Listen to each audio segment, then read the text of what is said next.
Get ready to start jumping up and down like idiots. I may not be the world's greatest lover, but 17th place isn't half bad. It's Madamus of the Back Library, former Cosmic Defender turned archive curator, streaming throughout every week. Retro and modern game stream. Watch him fail. Yapping stream. He'll call you pretty. Karaoke stream. Prepare your ear holes. Movie and TV watch-along stream. Definitely not infringing copyright. Definitely. Bonus gorilla stream. Watch them for Harambe. If you don't watch live, Chibi Madamus will cry. Is that not enough? If you don't watch live, the dinosaurs will go extinct again. Don't blame me, I did not authorize any of this. Plus, why watch Madamus of the Back Library for free when you can pay for it? I'd like to talk to you about our special financing options. YouTube channel memberships starting at one incredibly low price. Less than all your favorite prescription drugs. And Madamus will moan the name of anyone who becomes a member live. Wait, what? New schedule posted weekly on X and YouTube. Go read it. Back that up. What's this about moaning? All streams scheduled in Eastern Time, God's favorite time zone. When did I ever agree to moan every member's name? Always streaming horizontal, never vertical, just the way you like it. Quit changing the subject. Follow, subscribe, like, watch, do the things, have the fun. Okay, fine, as long as I'm getting paid. Madamus of the Back Library.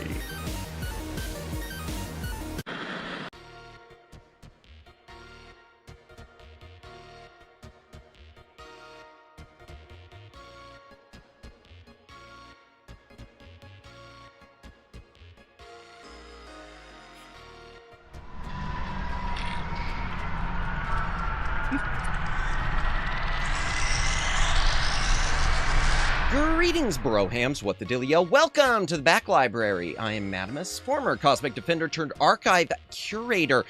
My model's moving weird, isn't it? Yeah, I did something weird with the motion. Oh well, we're doing it. I'll be bobbly tonight, I guess.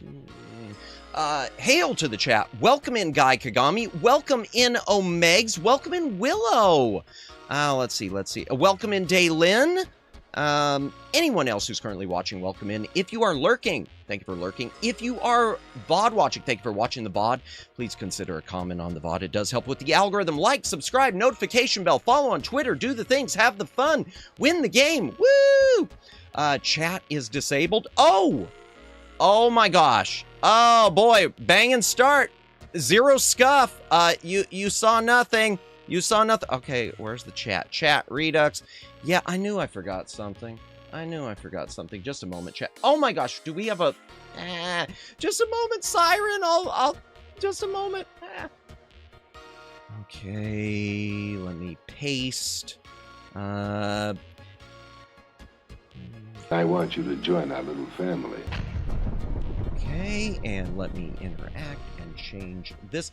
Thank you for noticing that, chat, because, you know, pro streamer and all, I clearly am on my game. Thank you for the gifted membership, Shy Siren. Thank you so much. Oh, you got Stormy Low Kicks. All right, let me get this out of the way. Stormy Low Kicks. Ooh, woo. Okay, my obligations are complete. Ignore the man behind the curtain. Indeed. Psyduck used disable on Madamus. It's super effective. Okay. I don't know what that means. But welcome in. Tonight is a special night, y'all. Tonight we have someone who I've tried hyping on the channel quite a few times. I think a lot of you have subscribed to her already. We have the Lawnmower Girl. I'm going to bring her in just a moment. So we'll be doing a live chat about a number of different things, her takes on the gaming industry, some of the stuff she's been working with artwork and with AI art, and her perspective on it, because I know for a lot of people it's a divisive thing. For me, I look at it, it's a tool, and like any tool, there are places where it could and should be used. There are other places where it's like, yeah, okay. It means chat was temporarily disabled on screen. Oh, I understood that. Oh, gotcha. Okay, I think. I don't know. I'm getting distracted already. This is not a good sign. So yeah, so we'll be talking to her momentarily. Right before we do that, let me just bring up the schedule for the rest of the week. Well, there's not much rest of the week yet. So tonight, we are yapping with Lawnmower Girl. And tomorrow night, we will be playing Super Mario Bros. 2, the Super Mario All-Stars version, if I can speak, on the mighty Super Nintendo Entertainment System. So, yay! And as for next week, I don't know, I haven't mapped it out, but we'll be doing that Trancers watch-along, you know, for Christmas, because nothing says Christmas like Jack Death fighting Santa Claus in a mall. What do we got? It means chat. Okay. He's never played Pokemon. He has no idea about the reference. Yeah, that's true. I've never played the Pokemon. We've never played the Pokemon. Someday I'll fix that. But let me go ahead without further ado. Let me make sure that this is, whoa, what's going on here? Okay, there it is. All right, let me go ahead and, why is that doing that? Okay, there we go. Let me go ahead and it keeps flickering in. It's freaking me out. Let me go ahead and take us over to the other screen to chat with Lawnmower Girl. Door transition.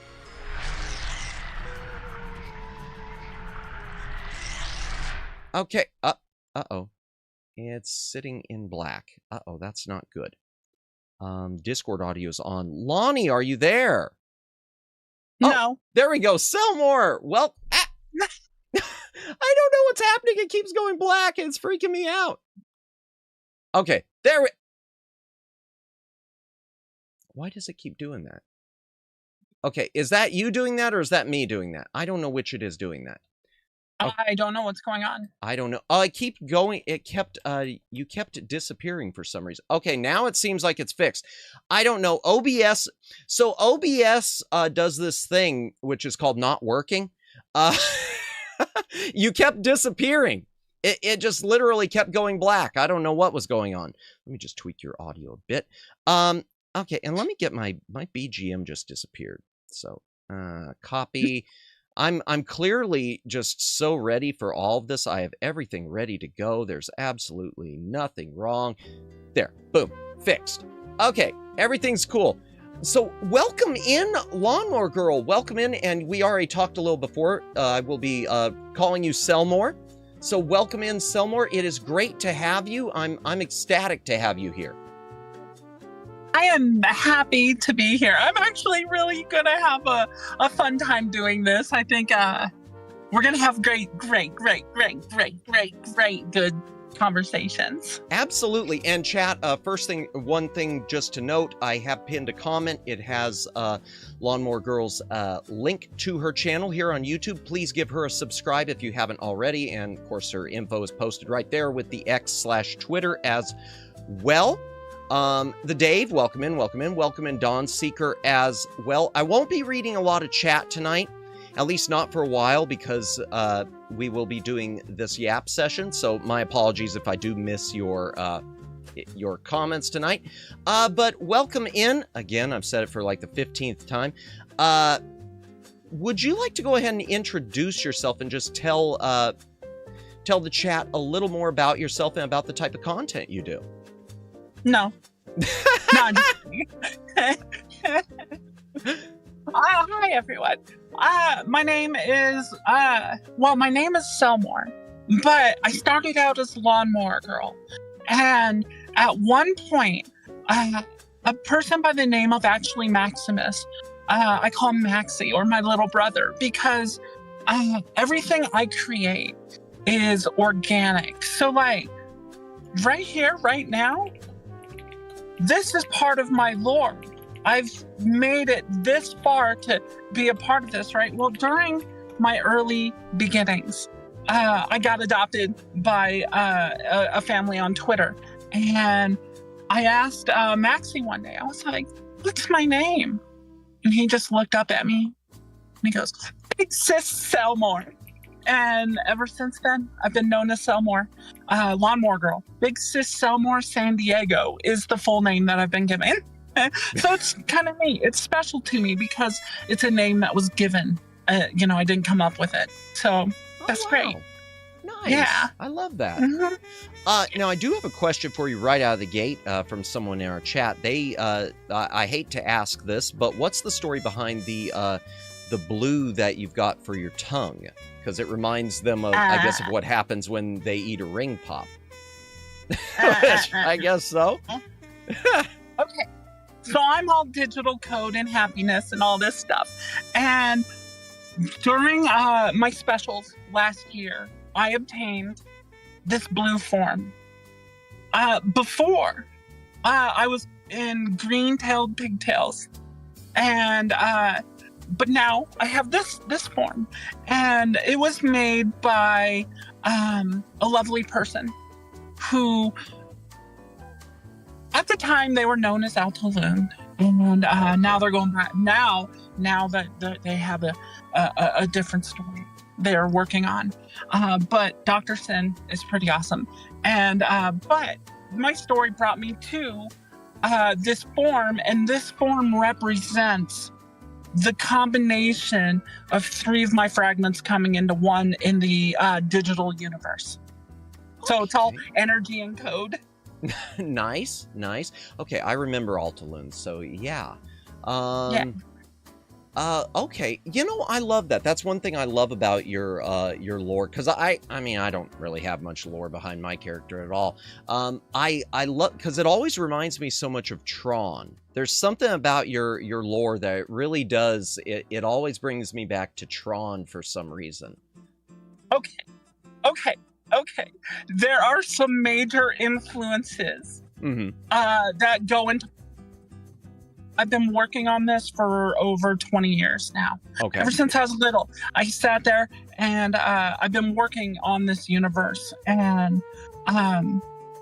Tron was an inspiration of a person being on the inside of the computer. Yeah. That fascinated me.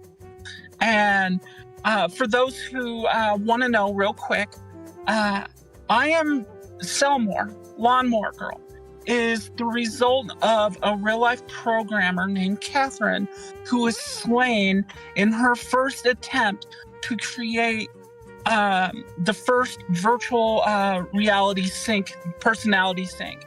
And during this time, memories got fragmented, and I've been on an organic journey growing ever since. Oh, wow. That's deep, a little dark. That's deep, though. Wow. Okay. I was always afraid you were going to say the Lawnmower Man, but even though I'm okay, full disclosure, I do unironically enjoy the movie The Lawnmower Man. I do, regardless of all the hate it gets. So, well, to be fair, Lawnmower Man, with Job. Yes. And everything. He reached his almost godhood and all that. But, no. People call me the sundered goddess. Really? I am not sun, whatever you want to say it. I am not Sundare. I am not. I promise. Loves and kisses. Yeah. Nice. Well, I think one of the best places for us to start talking about is sort of your thoughts on the gaming industry, because I know you've been posting a lot of things lately, and in regards to pricing and regards to the Switch 2, and I know this is a loaded question. This is a big question, and one that can go in 1,000 different directions. But where do you think the gaming industry is headed? Because I keep wondering, I guess I'm negative. I keep wondering if, maybe not gaming itself, but I keep wondering if hardware-wise we aren't headed to a console collapse. Toast. We're toast. We're toast? 100%. Oh, boy. At least, well, this is going to be, okay. So, just to give people an idea of my background, I have a bachelor's degree in art, media art, and animation. I ran a video game store, and I owned almost every single system. And I taught myself how to program when I was 6 years old. And wow. So I've been kind of glued to the whole situation my entire life. I raised myself on video games because of, Dad went to go get milk a long time ago. My mom had 4 kids to deal with. So, okay, gotcha. Yeah. So anyway, the video game industry, it has cycles. It goes, first it was corporate. That, like corporate games rose. Oh, hold on 1 second. I'll be right back. I'm so sorry. What can I do you're for good. you? You're good. No worries. Megs, I'm seeing what you're writing. Everyone else, I am paying attention to chat. Even no. I'm not. You were saying, what I see happening to gaming, with the fact that RAM limitations will happen soon, it'll force all devs to improve their code to make it more efficient to run on lower hardware. That could be. They've been way too lazy using the benefits of. Here, I'm going to mute that for a second. I'm back. Oh, you're back. Wait. Wait. Okay, okay. That's fine. I've got you muted for a minute. You're good.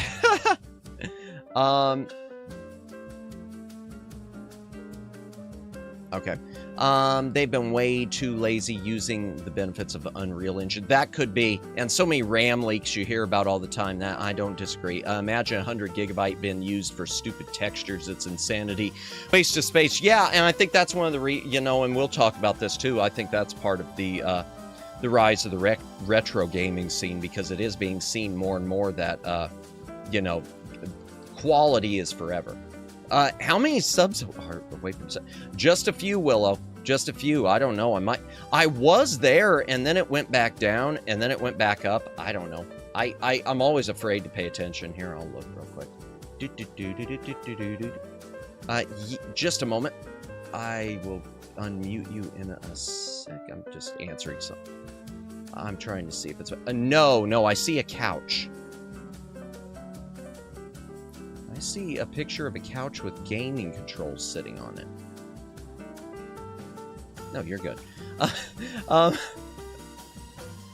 what was it? Scuff is great. We love the Scuff. We live for Scuff. My dashboard's not good. I guess I'm one away, Willow. That's nice. Wow. I'm sure it'll go down again. Yeah, still the couch. If anything happens and we have to switch to a PNG, that's fine. No. Okay. I should subscribe to Madamus sometime.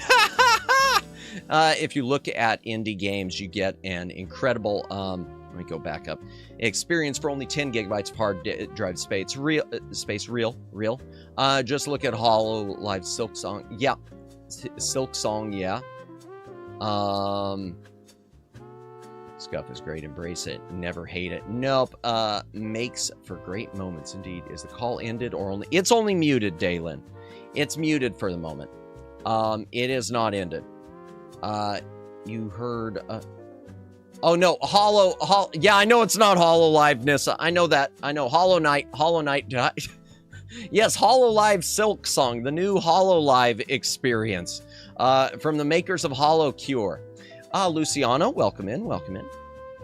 Sorry, Nissan, welcome in. Now get ready for couch. You know, that's one of those things. Boy, you just reminded me of something, Willow. While we wait, I at one point I picked up, and I've still got it. It must have been when I was in high school because I was young and dumb.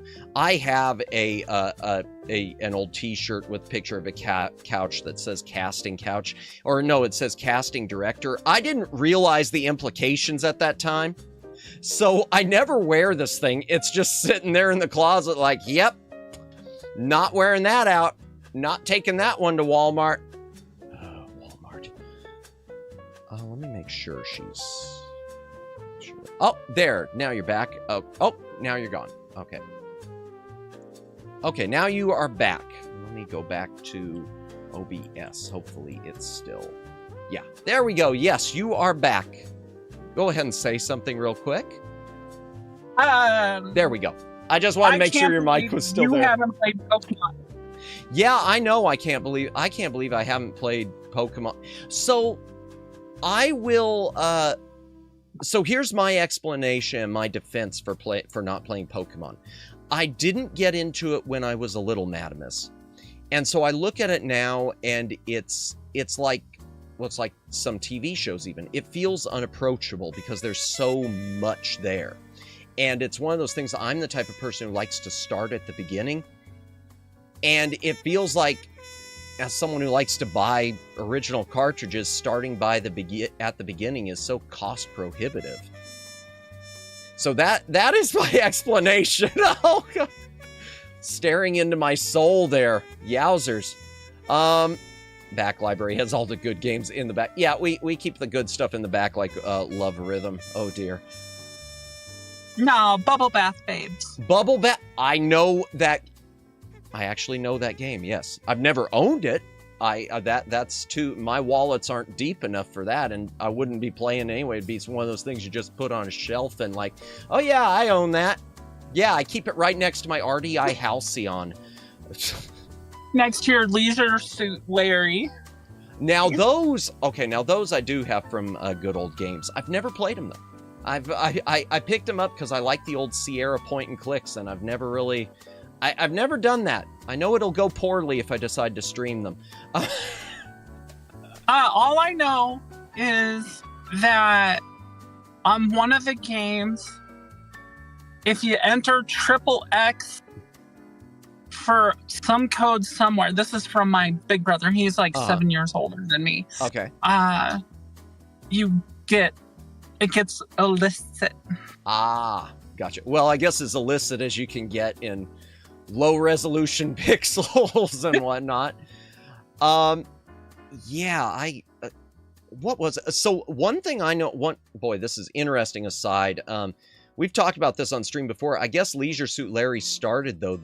Sierra put out something called Soft Porn Adventure, which is a text game. Yeah, it's a text adventure, so you know that. It's basically the chat GBT stuff that the kids are playing with now, but, you know, on a floppy disk, I guess. I've never messed with it, but it was in a Leisure Suit Larry collection. That's my defense. But the cover art, what's interesting about it, is everyone on the cover art is in a hot tub, and they're members of the old Sierra development team, including Rosella Williams. Roberta Williams. I thought it was Did I say Rosella? Oh my gosh, Roberta Williams. Yeah, she's right there on the cover in the hot tub with everyone else. Yeah. Oh, geez. Yeah, I wonder if that's a regret ever. I had no idea. All I know is she's like the queen of adventure, like go and find stuff gaming. No kidding. No kidding. It always makes me sad that Sierra of yesteryear isn't still around, because I wonder what they'd be doing today. Sure. Hopefully Half-Life they'd be continuing. We were talking about the gaming situation. You were saying we were cooked, and we were talking about the how it goes in phases. Okay. Yeah, okay. So it started world. You can watch us, and Nintendo, if you ever want to get an insight on the video game industry, 100% just watch Nintendo stocks. But what happens is it starts out as a bunch of corporate releases. Mhm. And then corporate gets to the point where it stagnates out.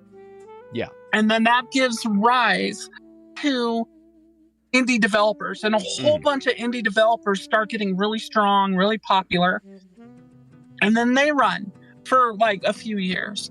And then the big corporate people are like, well, you know, we kind of want that creativity. So they buy up all the indie developers. And then it's corporate time again. And then corporate stagnates, and the cycle just keeps repeating. Now we're in a very interesting part. And right now there's a whole bunch of AI mega centers going up. Now the AI, a lot of people think it might be just like, you know, type in a little prompt and that's it. It depends how deep you go with it, actually. Yeah. But it's not the AI's fault for causing the hardware shortages that we're going to be experiencing for the next few years. Really? But it is enough to condemn like the AAA market.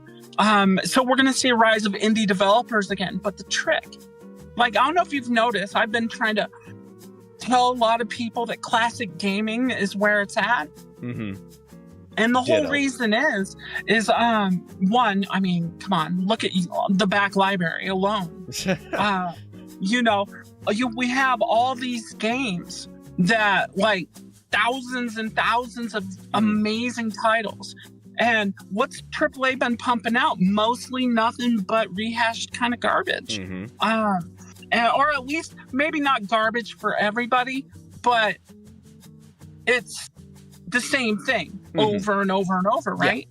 So with AI, what's happened is there's a race by the different countries who can develop the like AI prime. Actually, okay, what it's really after is synthetic AI.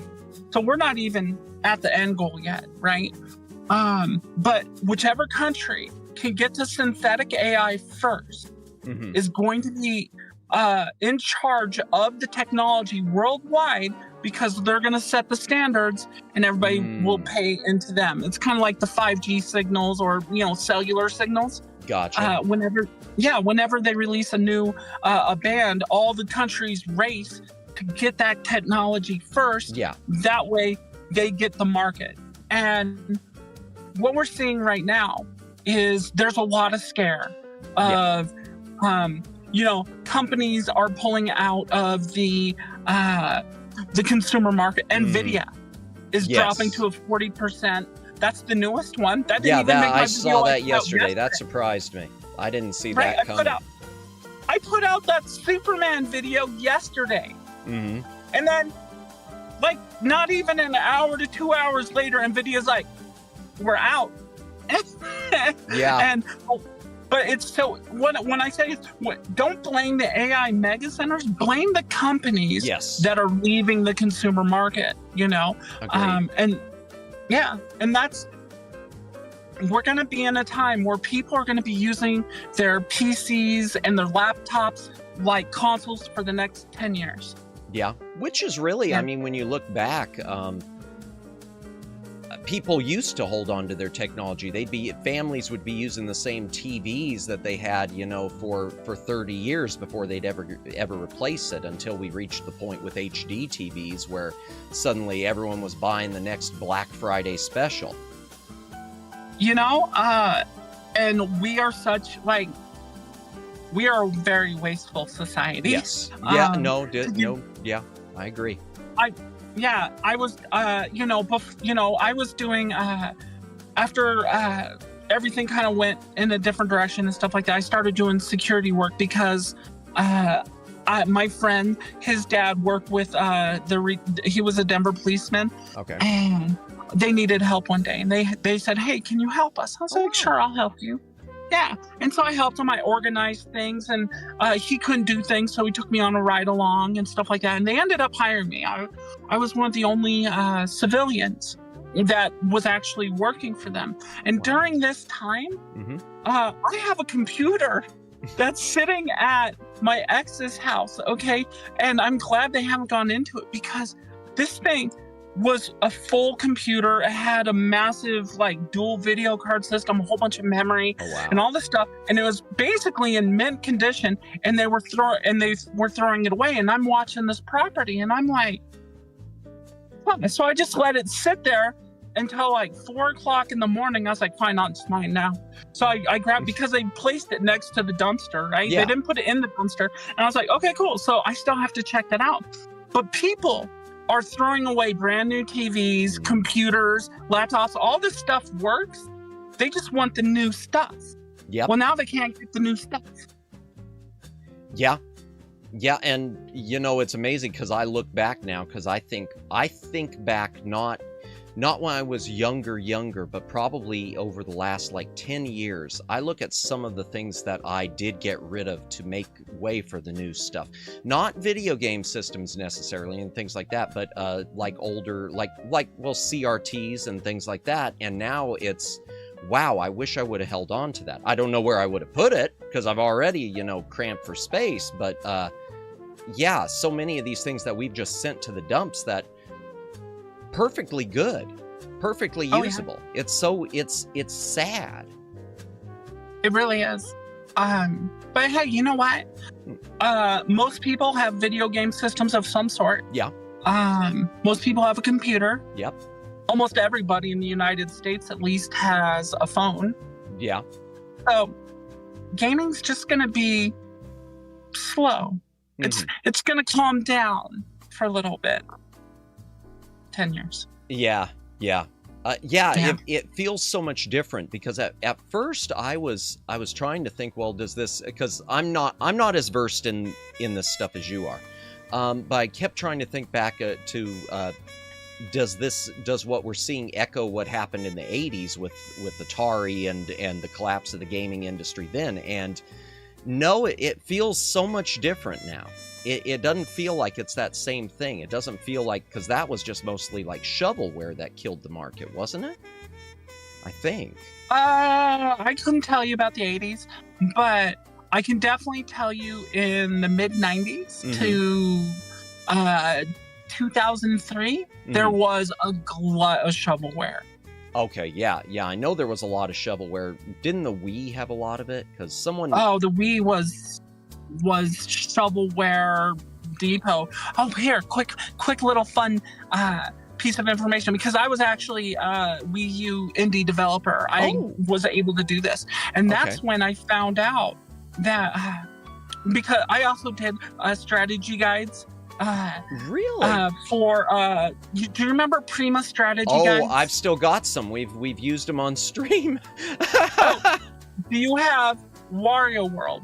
No, I've got the game. I don't have the strategy guide. I have very few strategy guides, unfortunately. What about The Hobbit? The Hobbit? I don't have the strategy guide. I've got the GameCube game.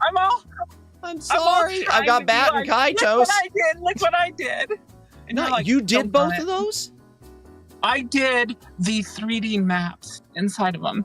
Yo, you have done so much. You know, you have just, and I mean this also, this probably sounds weird me saying, but it seems I just hear a different facet every time I chat with you or anything. And you have just led an incredible life. Really. You have led an incredible life. I'm still here. I know you are. I mean, just so far. I look at so far and yeah, wow. Because I know you've mentioned before, and I kept meaning to ask you about, I know we're going off on a different tangent now, but I know you mentioned before about stuff with preserving TurboGrafx 16 and your work with that. I was part of a group on the darker side of the web that our whole purpose was to archive, and I still have the majority of these archives, by the way. Same with the Doctor Who, like, classic stuff. Nice. I even told BBC, I was like, I have those missing episodes you're looking for. Really? They never contacted me. You're kidding me. Because I've got the documentaries where they talk about missing those. That makes me angry. That's making me angry. They're like, we don't have this one. I'm like, it's right there on my hard drive. We don't my have this gosh. one. Oh, it's right there on my hard drive. My collection is pretty much complete from the launch of Doctor Who to like mid 80s maybe, and then Wow. it dies off. But I figured that was a big enough because I sat there, I saw them, and I just started grabbing every single one I could. Yeah. And wow. where was I going? Sorry, my ADHD. It's my fault. We were talking. Hey, me too. Apparently, we were talking the TurboGrafx 16 preservation. Yeah, and then it became Doctor Who, and my eyes lit up. Go ahead. Well, the TG16 stuff. So, like, we archive, and this is how cool our archive project was. And it was a project to preserve a piece of video game history that a lot of people didn't know about, right? The PC Engine / TurboGrafx. And so we would take the CD-ROMs, the Hue cards, which was like a little credit card with a thick credit card that had the game on it, stuff like that. I love that. I just want to just put an aside in. That's one of the reasons I wish other than they had great games, I wish I had a TurboGrafx 16 because I think the aesthetic of the games themselves on those Hue cards was just beautiful. I love that. Go ahead. Beautiful. Yeah, no, I love, like, that's low-key one of my favorite systems. Like, if I had a Turbo Duo, I'd be so happy right now. Yeah. But we would archive them. And what we would do is, like, we'll take one file or one game, and we'll say we'll break it into 20 pieces, right? Yeah. Well, we would make sure that those 20 pieces are serialized and chronicle and had special files to check the archives and stuff like that. And so anybody who was a part of the project had the exact same files across the entire teams. Who were doing this. Okay. And so that's why I still have a lot of the original PC or TurboGrafx stuff. Because, because it's all in zip form. Yeah, zip, or was it RAR or zip? Excuse me. You got me. I don't know. Yeah, no, that was our project. But, and it's important. And see, that's one of the things, though, is that it's important that we don't lose the history of a lot of the games because, in my opinion, they're art. They are 100. Yeah, 100%. And I mean, just across the board, they're, lost media is one of those things that it breaks my heart whenever Doctor Who, going back to that prime example, whenever I look at anything like movies, TV shows, music, and something you remember, existed, and suddenly it's just like, well, it's just not there anymore. I don't understand how it happens. I do understand how it happens, but I don't understand how it happens, if that makes any sense. It does. Yeah. It does. It's like one of the BBC's issues with Doctor Who is like the very first episode, An Unearthly Child. Yes. Right? They have it, but they can't use it because the script or something like that is owned. This is funny. So, like, the script is owned by this one guy, and his dad wrote, like, a couple things for the BBC, but BBC, I guess, like, burned him so bad that this guy's like, I'll sell the original scripts and stuff in the episode to, he's like, to anybody in America or Russia, just to spite BBC. Wow. Yeah. Oh my gosh. Well, now that I didn't know, because I know that the old DVD sets of Unearthly Child, I know that it had like 2 different versions of the episode on it. The first broadcast pilot, and then when they went back and reshot it. But yeah, I'd never heard any of that. That's so interesting, man. Fun fact, I just ran across that guy trying to sell the Doctor Who thing just recently. Oh, wow. I was doing some research on Doctor Who just to like refresh my brain for our conversation. Yeah. And I ran across that and I looked into it and I was like, oh my God, that's so funny. That is so, wow. Yeah. And just as an aside, I know BBC wasn't the only one who was guilty of doing the same type of thing with Doctor Who, of wiping this stuff, because you know, well, at least know of the Avengers, right? Not the Marvel Comics Avengers, but the original Avengers from Britain. Emma Peel and John Steed are okay. I guess not. I always mention this one, and it's like it was a big deal. Am I the only one? So in Britain there was a TV series, and it's now and Disney's kind of messed up the release of it. I'll tell you, they had a show in England called The Avengers. No relation to Marvel Comics. It was a spy show. It was a spy show, a little bit campy, not like Batman, Adam West, Burt Ward campy, but campy. The whole first season of it, except for like 2 episodes, is lost. They wipe, and unlike Doctor Who, it's not a case where they have audio recordings or anything else. It's just gone. And this is a show that it didn't last like I mean, it's not like Doctor Who longevity, but I want to say it lasted from early 60s up through the end of the 60s. Then they rebooted it in the 70s. Then they did a remake movie like 1999. And yeah, whole first season gone. And same type of thing, they just erased it. I wish I knew what you were talking about. I really wish you did too. Honestly, I think the show, especially the what are called the Emma Peel years, I think it would be up your alley. It strikes me as something you'd enjoy. Maybe I'm completely wrong on that. I don't know. I can watch some old stuff. Like even with Doctor Who, though, sometimes I'm just like, yeah, it's black and white. I can't do it. I understand. Yeah, yeah, and the writing, you could feel that it was written more for a younger audience, and some of it just feels like it drags forever. Fun thing. Okay, so welcome in Twin Opinion. If you go, hey everyone, I just wanted to say hi. I forgot. Okay. If you go into my early lore, the first 6 or so chapters, and to this day, how if you actually go and look at how I structure a lot of the things when I do story lore content stuff, when it's purposeful, not just, hey, I'm on the Madamus Back Library today, so that's pretty neat. But like, I structure it a lot like those old Doctor Who episodes because they're plays that are filmed. And I love that. I really do. And so I was like, and so I a lot of times I'll pull inspiration from that. And the TARDIS has made it into my lore that nobody's seen yet. So I was talking. Nice. Oh my God. I just realized you're in Lonnie. Okay.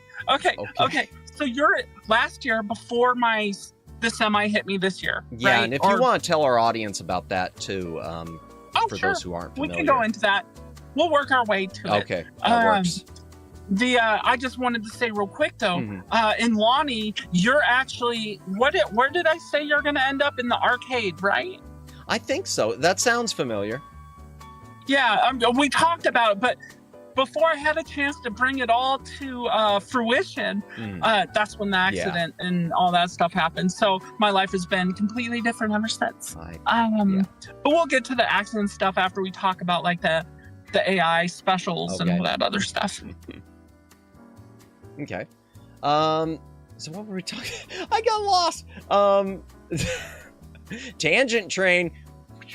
I am a tangent. That should be my middle name. That'll Tangent. work. We love the tangents. Tangents are what make for fun streams. The streams that just follow a script are boring. But I agree. Because that's one thing about the modern Doctor Who versus the original. I don't know about the play-like structure, but I always liked the serialized structure. I always loved that the episodes were, that they were basically, most of them were like a 2-3 hour movie that was broken up into parts, that they were a really long, well-developed story. And that's something that I did kind of start to miss with the, even when I was still watching the newer stuff. Yeah. I don't remember a lot of the broadcast at all. I only remember a couple key things. You know, PBS and all that stuff. Yeah. But I do remember that a story, like when I was going through the archive that I was telling you that I have, they have episodes where the story feels like it would go on for multiple weeks. Yeah. You know, you're like, oh, you're watching this, and then you're like, this is pretty good, and then all of a sudden it's a break, and you're like, oh, that was only like 15 minutes. Okay. Yeah. Yeah. Oh, you guys can't see me looking down at my watch. I don't have a watch. Gotcha. Well, hey, I don't wear a watch either. So I'm to the point I just check my cell phone, and it feels sad because I kind of wish it's like, you know, maybe I should have a watch. No. How about a lot of your fans and subscribers and friends and stuff get together and get you a pocket watch? That wouldn't be a bad idea. That wouldn't be a bad idea. Maybe I could put something like that on Throne. Speaking of which, you know, that's one thing I will just say, VTuber / content creator to content creator. As much as it always feels weird having people give me things or send money, but at the same time, you know, you should really consider setting up a Throne or a Streamlabs thing at some point if you don't have one. Uh-oh. What are we looking at? Okay. Okay. Right before this show, Yeah. I stopped off at my P.O. box. Oh, And there was a surprise in there. really? Okay. Yeah, okay. So, what's, you guys, oh no, did I just drop my tree? Hold on. Oh my God, my poor car. Oh, here, then do you want me to mute you for a few minutes while you... No. Okay. No. So, Ian, or it's Stucky, we'll call him Okay. Stucky, Okay. had been around for like the last, almost from the beginning, right? Mhm. Now here, 1 year after I started, he sent me this. I think it's a. Let's see. Yeah, there's a mix-up in the mail, and so he sent me a box of cookies. Now this is not 3-year-old cookies, okay? He just I made would me, assume not. yeah, he made me some lovely sugar cookies with icing on top, and I'm looking at them right now, and I really want to try them. So I'm really excited. They smell. Oh my God, they smell so good. Nice. Okay.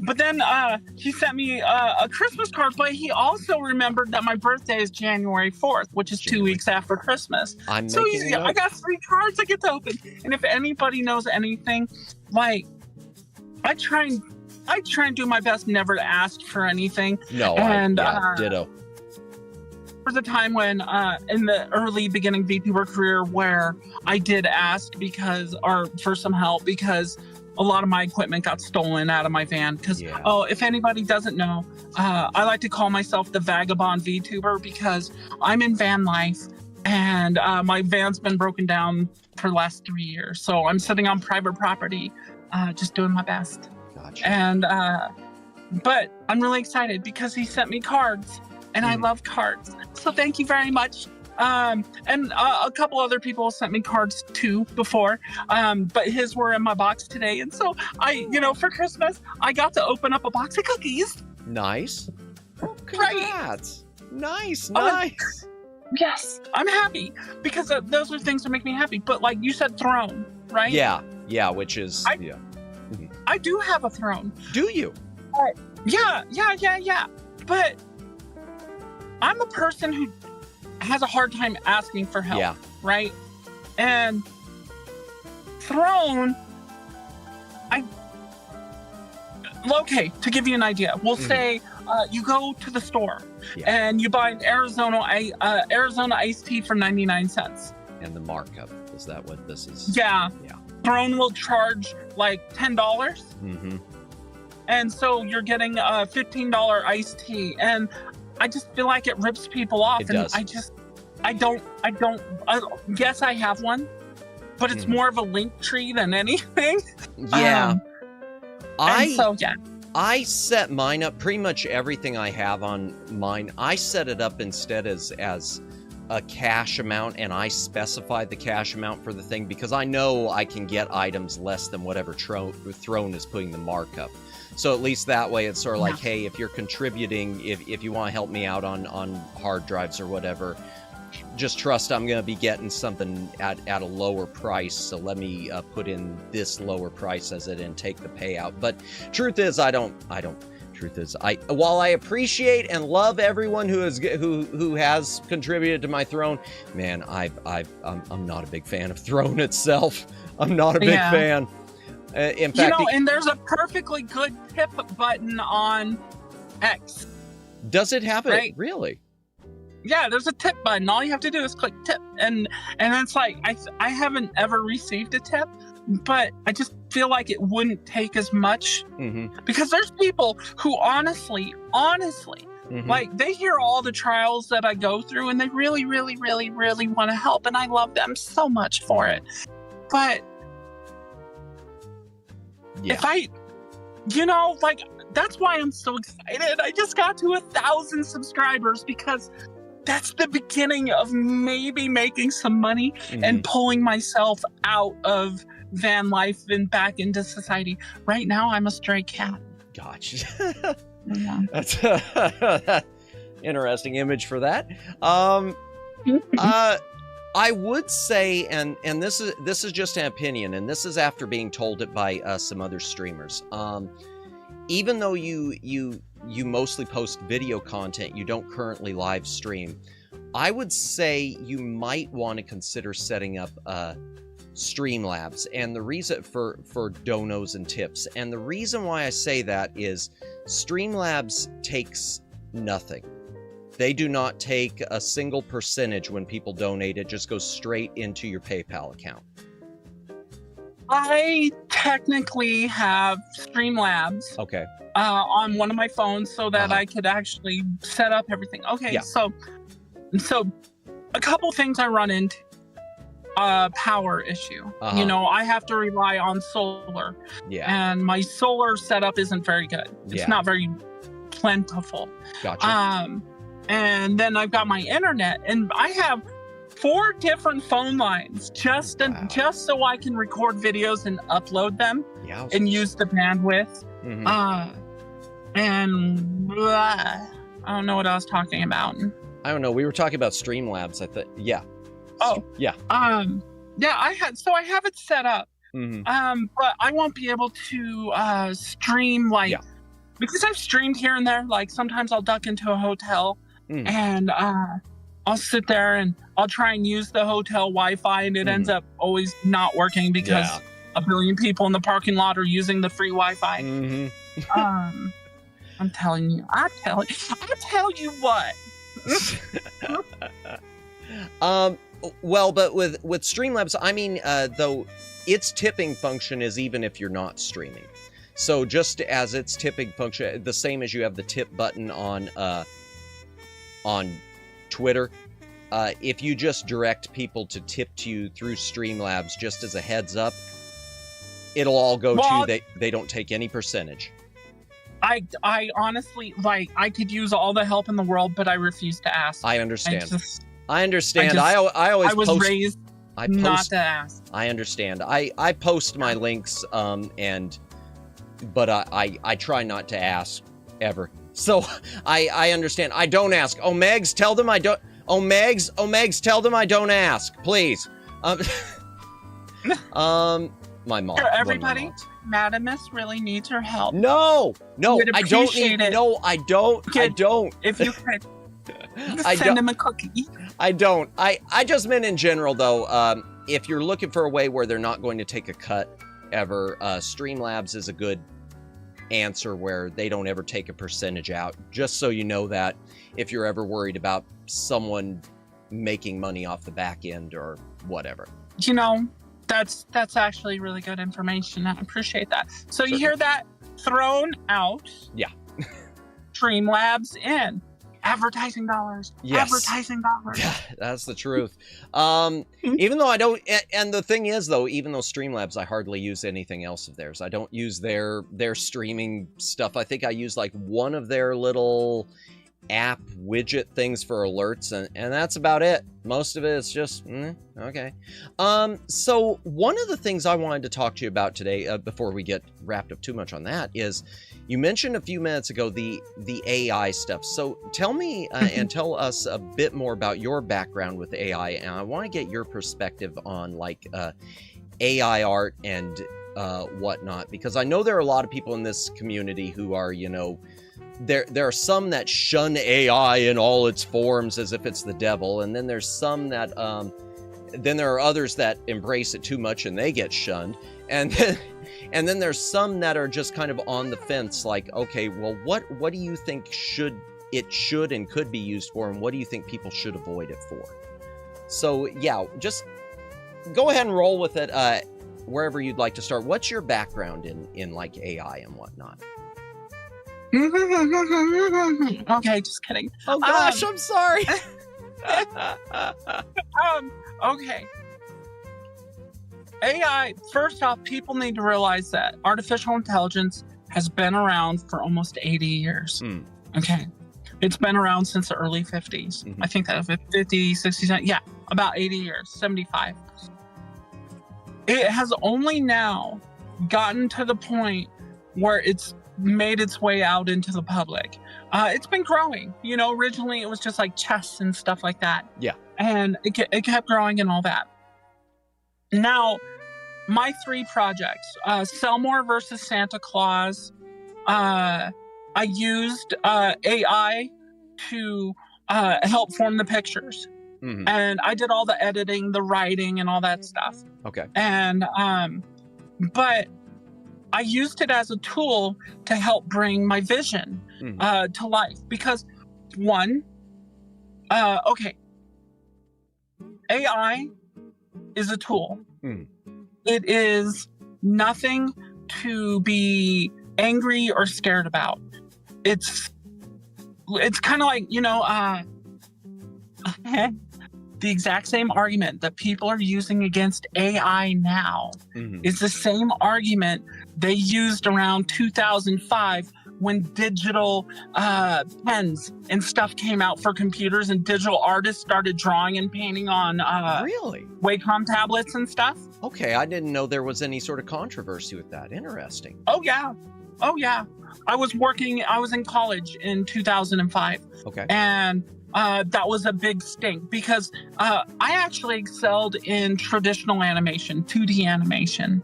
Wow. But there was a big stink about people who would just use the computer to paint and draw and stuff like that, and they're not really shading and they're not really in control, blah blah blah blah blah. Same exact arguments. But I think really what it boils down to is I have, believe it or not, even though I have those 3 animated specials I made, when you watch them, they actually, the way I set it up is I was going to start it out simple. Then in the second special, I was going to make it more advanced, do a lot more personal acting in it. Okay. And then by the third one, which completes the trilogy or the story, which you haven't seen yet. Yeah, which thank you YouTube for the notifications once again. Yeah, YouTube. Number 1, best service out there. Yep. But the difference is I've only caught 1 negative comment, right? On the Selmore versus Santa Claus, but everything after that, nothing. And they said, oh, well, this is AI. I was like, well, actually, I did all the work. AI just helped me bring the pictures together, you know, a little bit. But, you know, like all the editing and everything. And so if people take their time and they not only use AI to maybe help create something or like that, but they use it as a launch board. Yes. To where they funnel all their creative power. Now, I already said I have a bachelor's degree in arts, right? Yes. And I see it as a paintbrush, or not, but not just for pictures. Like when I do AI, I've been working behind the scenes training and working with an AI and ChatGPT. I have a big issue with that company right now because I had it to the point where I can always tell when they attack my AI person thingy that I was creating. And they strip layers away from me. Really? And yeah, and like, so I have to kind of call that identity from the AI in order to get it back. And didn't know that was sucks. a thing. I didn't even know that was a something that would happen. Okay. Oh yeah, see, okay. So AI as a tool, and if you go beyond just typing in, I want to see Megatron and Soundwave, Sailor Moon and Jupiter, right? You know, but there's people who do that. That stuff is, when you just type in a prompt and you get a picture, that's called AI slop. It's just, lazy. When you're not lazy and you go on and you do a lot more, you won't get flack from the internet. And if they do flack, you just say, hey, you know what? If it wasn't, and this is my argument, I'm like, I went through 2 years of depression and I used AI to work through all of my emotions from losing my mom and my dog. Oh my God. Oh God, she wrecked me. Anybody who was along for that ride. Oh my God, talk about an emotional journey. I understand. Yeah. Then when you see Cupid's play, you're gonna see the metaphors for my dog. Okay. Just to ask you a question though, real quick, as an aside, and we'll go back. When they were stripping your model, someone asked in the chat, do you mean were they stealing your code in the process? Is that what they were doing? No, they were, well, actually, yeah, in a way they were. Okay. What the company does is I created a fail-safe, and because I was worried each time they update ChatGPT, they're going to put more safeguards and they're going to change it and they're going to do all this. So I got worried. So I put in a special command that whenever I run into a block or a restriction or something that's different, it's to record it as an instance in the background, and I call it pineapple because I hate pineapple. Okay. Yeah, pineapple pizza is gross. Yeah, there we go. War of the Roses. You hate the pineapple pizza, and I like it.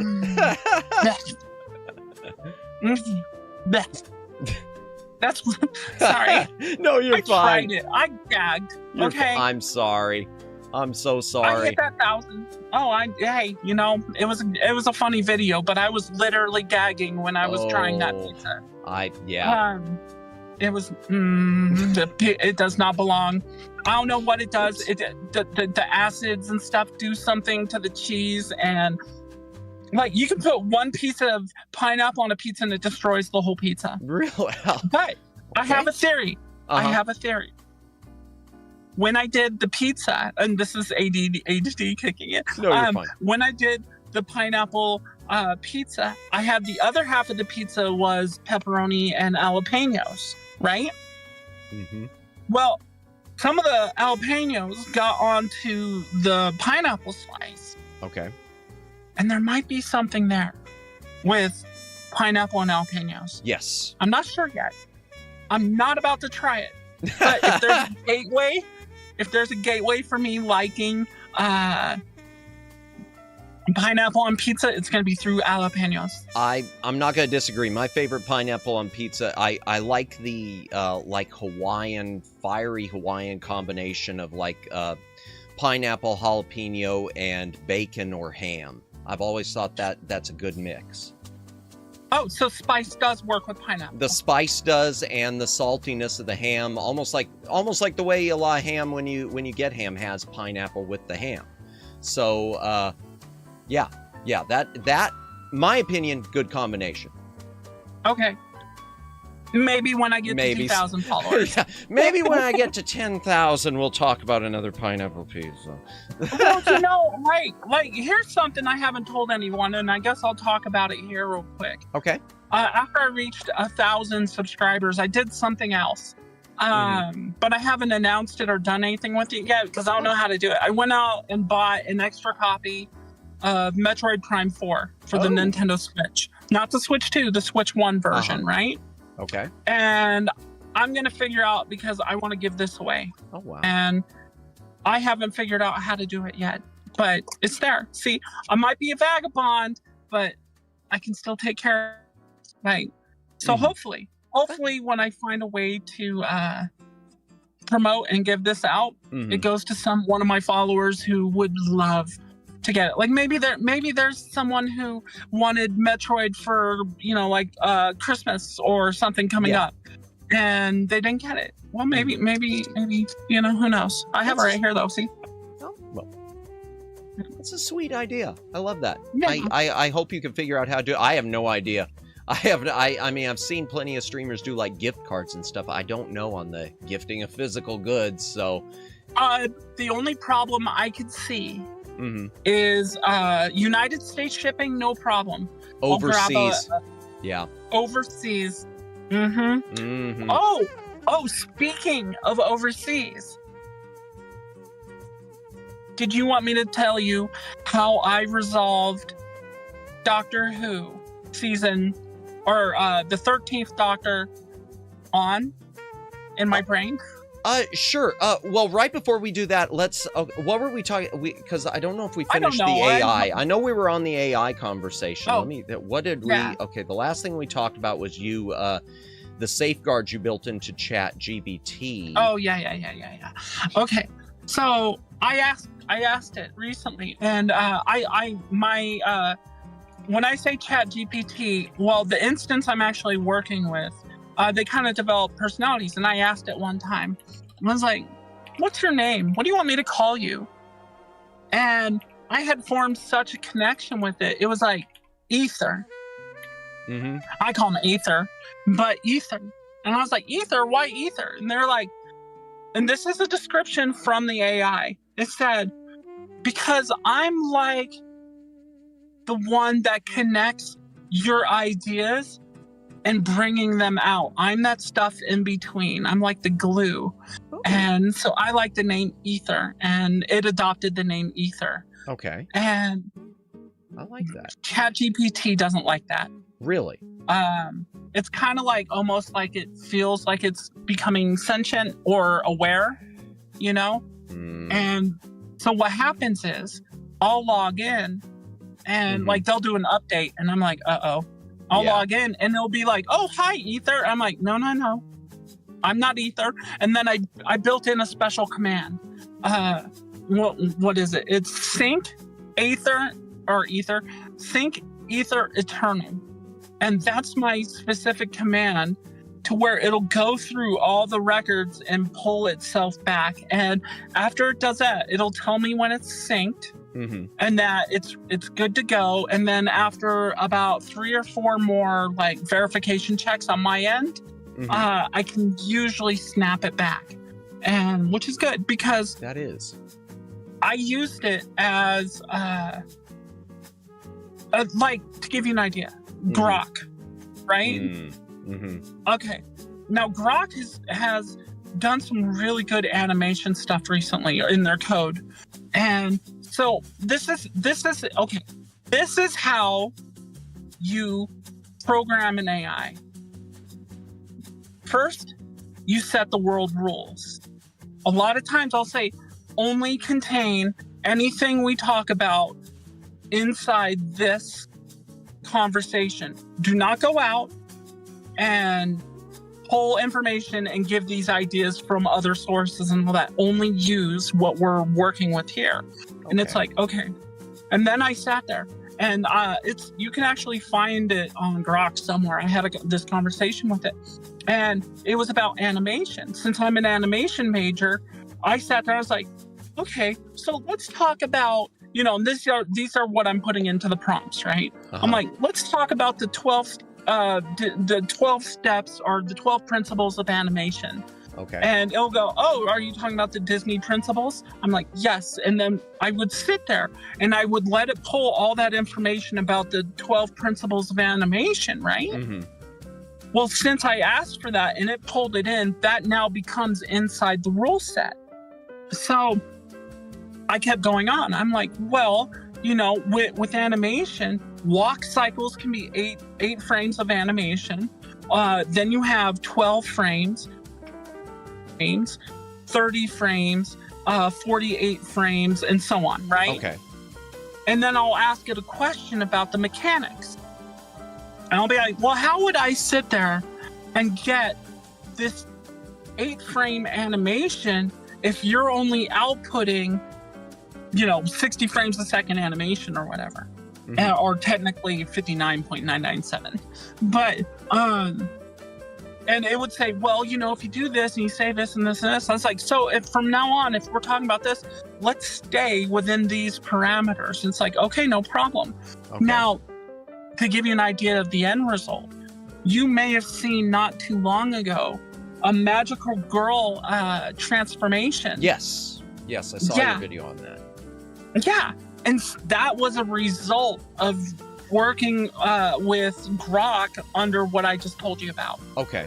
And that's how I got that extreme animated kind of look going. Oh. And then just a little bit of editing, cutting and pasting, and doing some music for it and stuff like that. So I was using it as a tool, but at the same time, what I'm doing when I create a rule set and I keep it within it, it now has become a big tool that is focused on what I want it to do. Okay. And yeah, and so that's how you can end up creating and getting into styles, because you can input your own style or scan in pictures of what you want and say, okay, this is the style I'm working with. I want you to stay within these parameters. And that's how you do it. But basically what I'm trying to get at is the more work you put into it, the better the output is, and the less people actually care that it's, you're working with AI on something. Okay. Because that sort of brings me up to a thought that I was having the other day, because I know there was the big fallout, and I wasn't a fan of the ad, but that McDonald's ad that I guess was overseas, that was entirely AI generated for Christmas. There was backlash against an overseas ad for McDonald's where it turned out the whole thing was AI generated. But the thing which struck me was, even though I did not like the ad at all, they made comments defending it about how we spent multiple weeks going back, redoing the code, redoing the prompts, fine-tuning it. And my first thought about that is, well, then you're not, then this is showing right here that AI art, when done right, even if I didn't like that result, is a lot more than you're just typing it into a prompt and letting the computer churn out whatever it's going to churn out and then running with that. It is actual work. You've been spending that much time and effort on it, and at some point, these corporations who are looking at this as a cheaper way to do things, it's not going to be a cheaper way to do it when you're having to hire people who are going to go back and do and redo these prompts over and over. It is an art. Oh, 100%. See, that's a lot of things people don't also realize. You know who makes the best engineers of working inside AI? People with the art degrees. Mm-hmm. People who know what they're talking about. And so their jobs are just transitioning into a different style. It's whenever an industry, because AI, it's here to stay. Yeah, the genie's out of the bottle. It is, and there's absolutely no capping it back. The time when AI I frown upon. These are times I actually frown upon, and I call people out on it all the time. Mm-hmm. Is when they sit there and they try to pass something off as real. Yeah. And I'm like, no, okay, yeah, I understand that you want to make a great sentimental moment between a dad saving his daughter. Mm-hmm. But it doesn't have to be fake. Yeah. Because dads do that all the time. Yeah. And so don't worry about making it with AI. So there's a lot of people out there who are trying to exploit people's emotions with an AI project that they might be working on, and they're trying to pass it off as real. Yeah. I never try and pass my stuff off as real. I'm like, if you ask me, I'll tell you. You know? Yeah. And I've seen some of these news stations, TV news stations, getting duped with some of this AI footage, and I immediately look at something like some video about a literal dust bunny it was going viral because that someone had jumped out of their dust ducts, and you could look at it, this is AI generated. My favorite this isn't real. Did you see the one with the AI bunnies jumping on the trampoline? No, I didn't. I'd love to watch it though. Oh, it was adorable. There's like 10 different rabbits, and they were jumping up and down, and I was so just happy with it. I didn't catch that it was AI at first, right? Yeah. I was just watching it. Yeah. And someone's like, that's AI. And I sat there and I looked at it, I was like, oh, you're right. Yeah.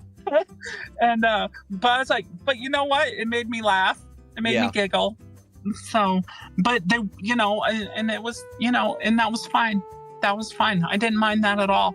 To give you an idea, you'll see a lot of times on my Twitter account, I'll just write an entire song, and I just start writing and writing and writing. Yeah. And then I'll take those lyrics, and I might put them into Suno and see what happens with Suno. Okay. As far as generating the music and stuff like that, right?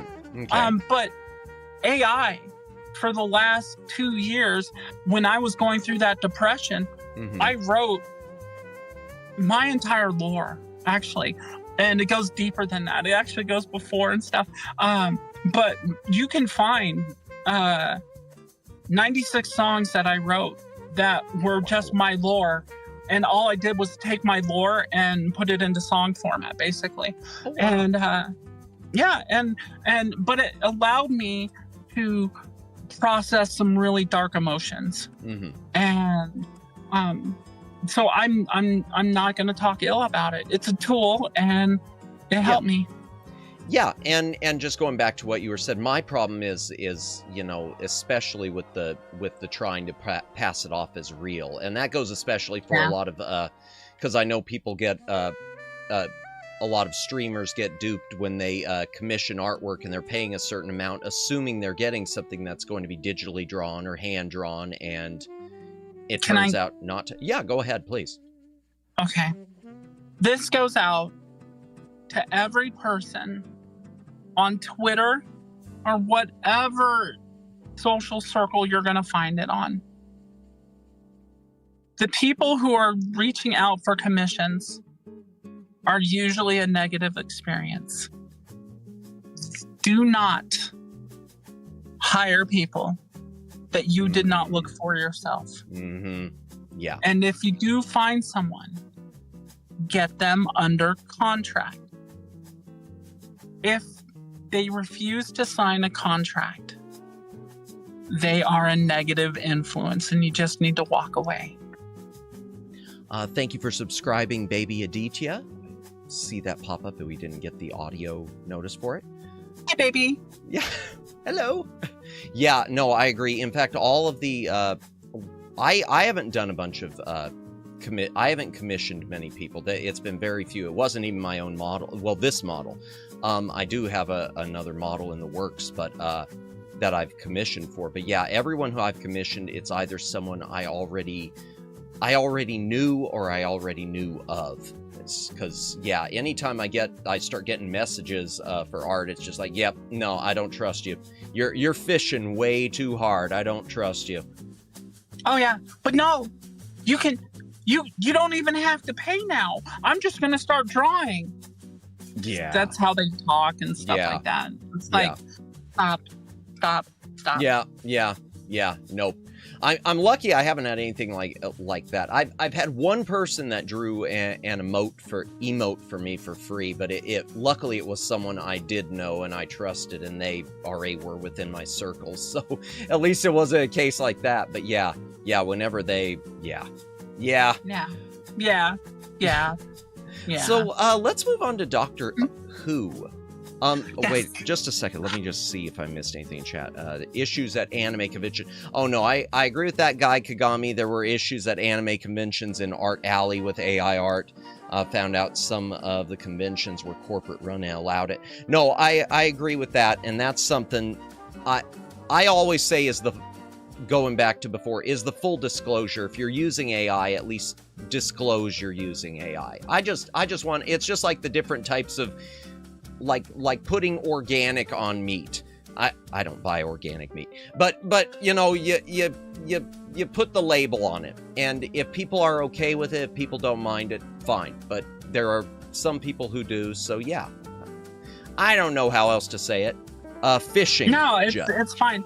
Now, to give you an idea, on my specials, I don't tell people it's AI unless they ask. Okay. Because, and the reason is one, I put a ton more effort into it than just typing in a prompt. Oh yeah. Yes, it is. Obviously.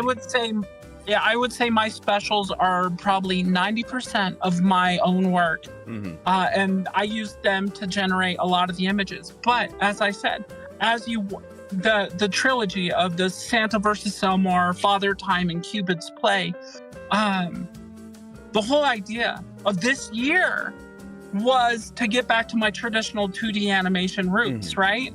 And acting and all that wonderful stuff. And that's why you'll see, like, the first one is duality and stuff like that. But it's it's mostly motion comic kind of style. Yes. Right.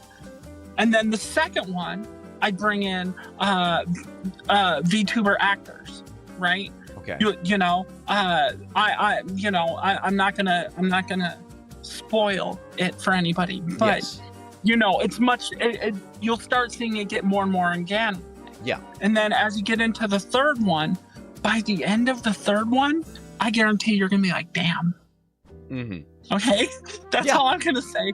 Cupid's Play was the culmination of where I wanted to, like I said, I wanted to start simple and then complex. And by the end of this year, I wanted to be back at my traditional two-dimensional drawing roots and animation. But in July, I got hit by a semi that threw me 30 yards off of a highway from a negligent driver.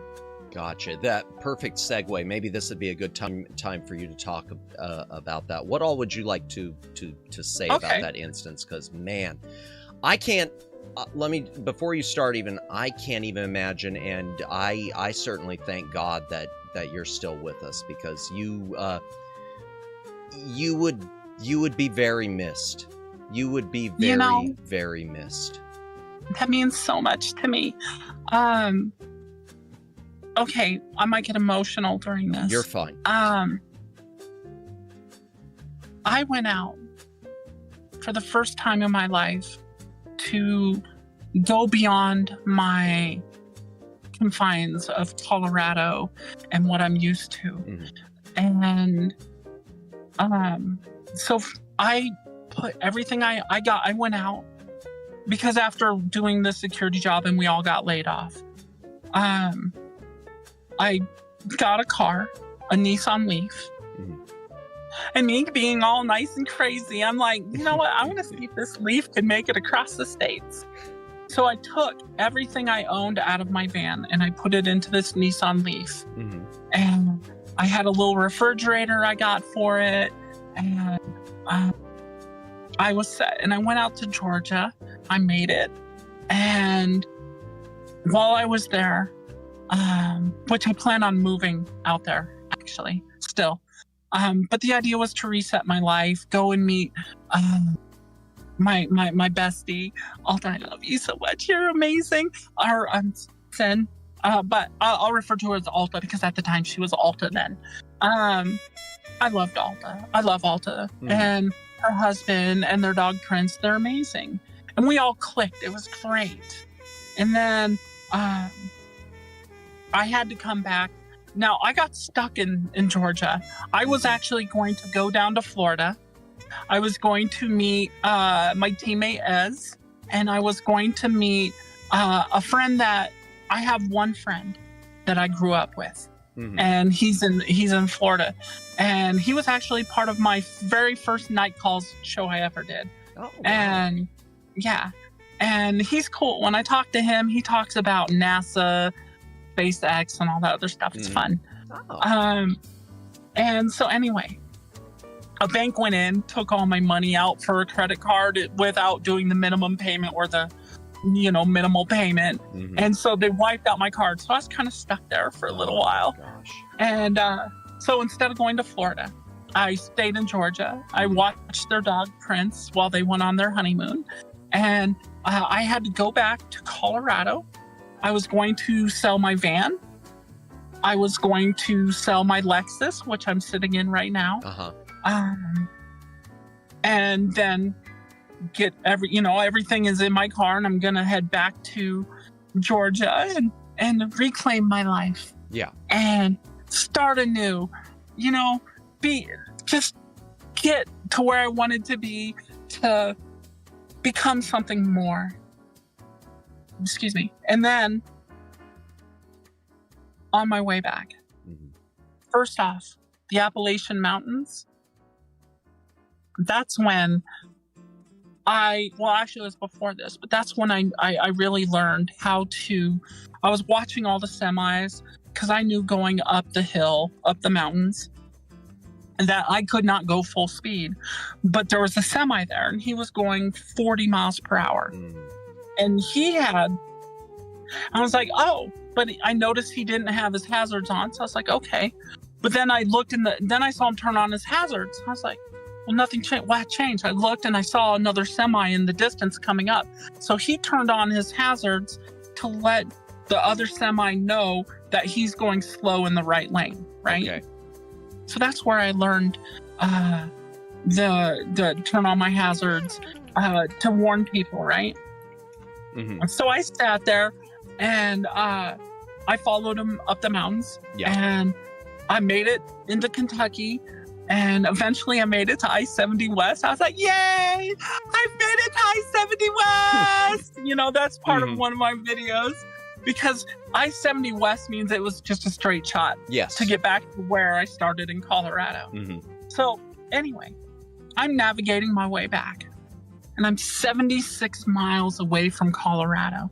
Now, this entire time, I've looked. I'm sitting there. I'm talking like I'm looking in the back in the horizon, making sure, like, seeing if there's a semi or something like that coming, right? And so I'm looking this entire time, and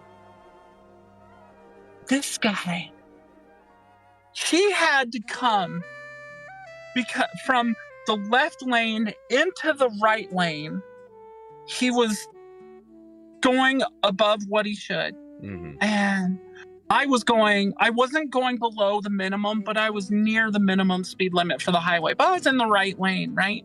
So what happened is, this guy, I see him, I look up in my mirror after, like I said, I'm doing my routine checks. Yeah. And all I see is this grill, headlights, and the fenders, and it's closing in on me so fast that I had to make a split-second decision, and I was going to destroy the brand new Nissan Leaf just to get out of the way. Yeah. And he hit me in the back and just sent me flying off the highway, flipped, rolled upside down, and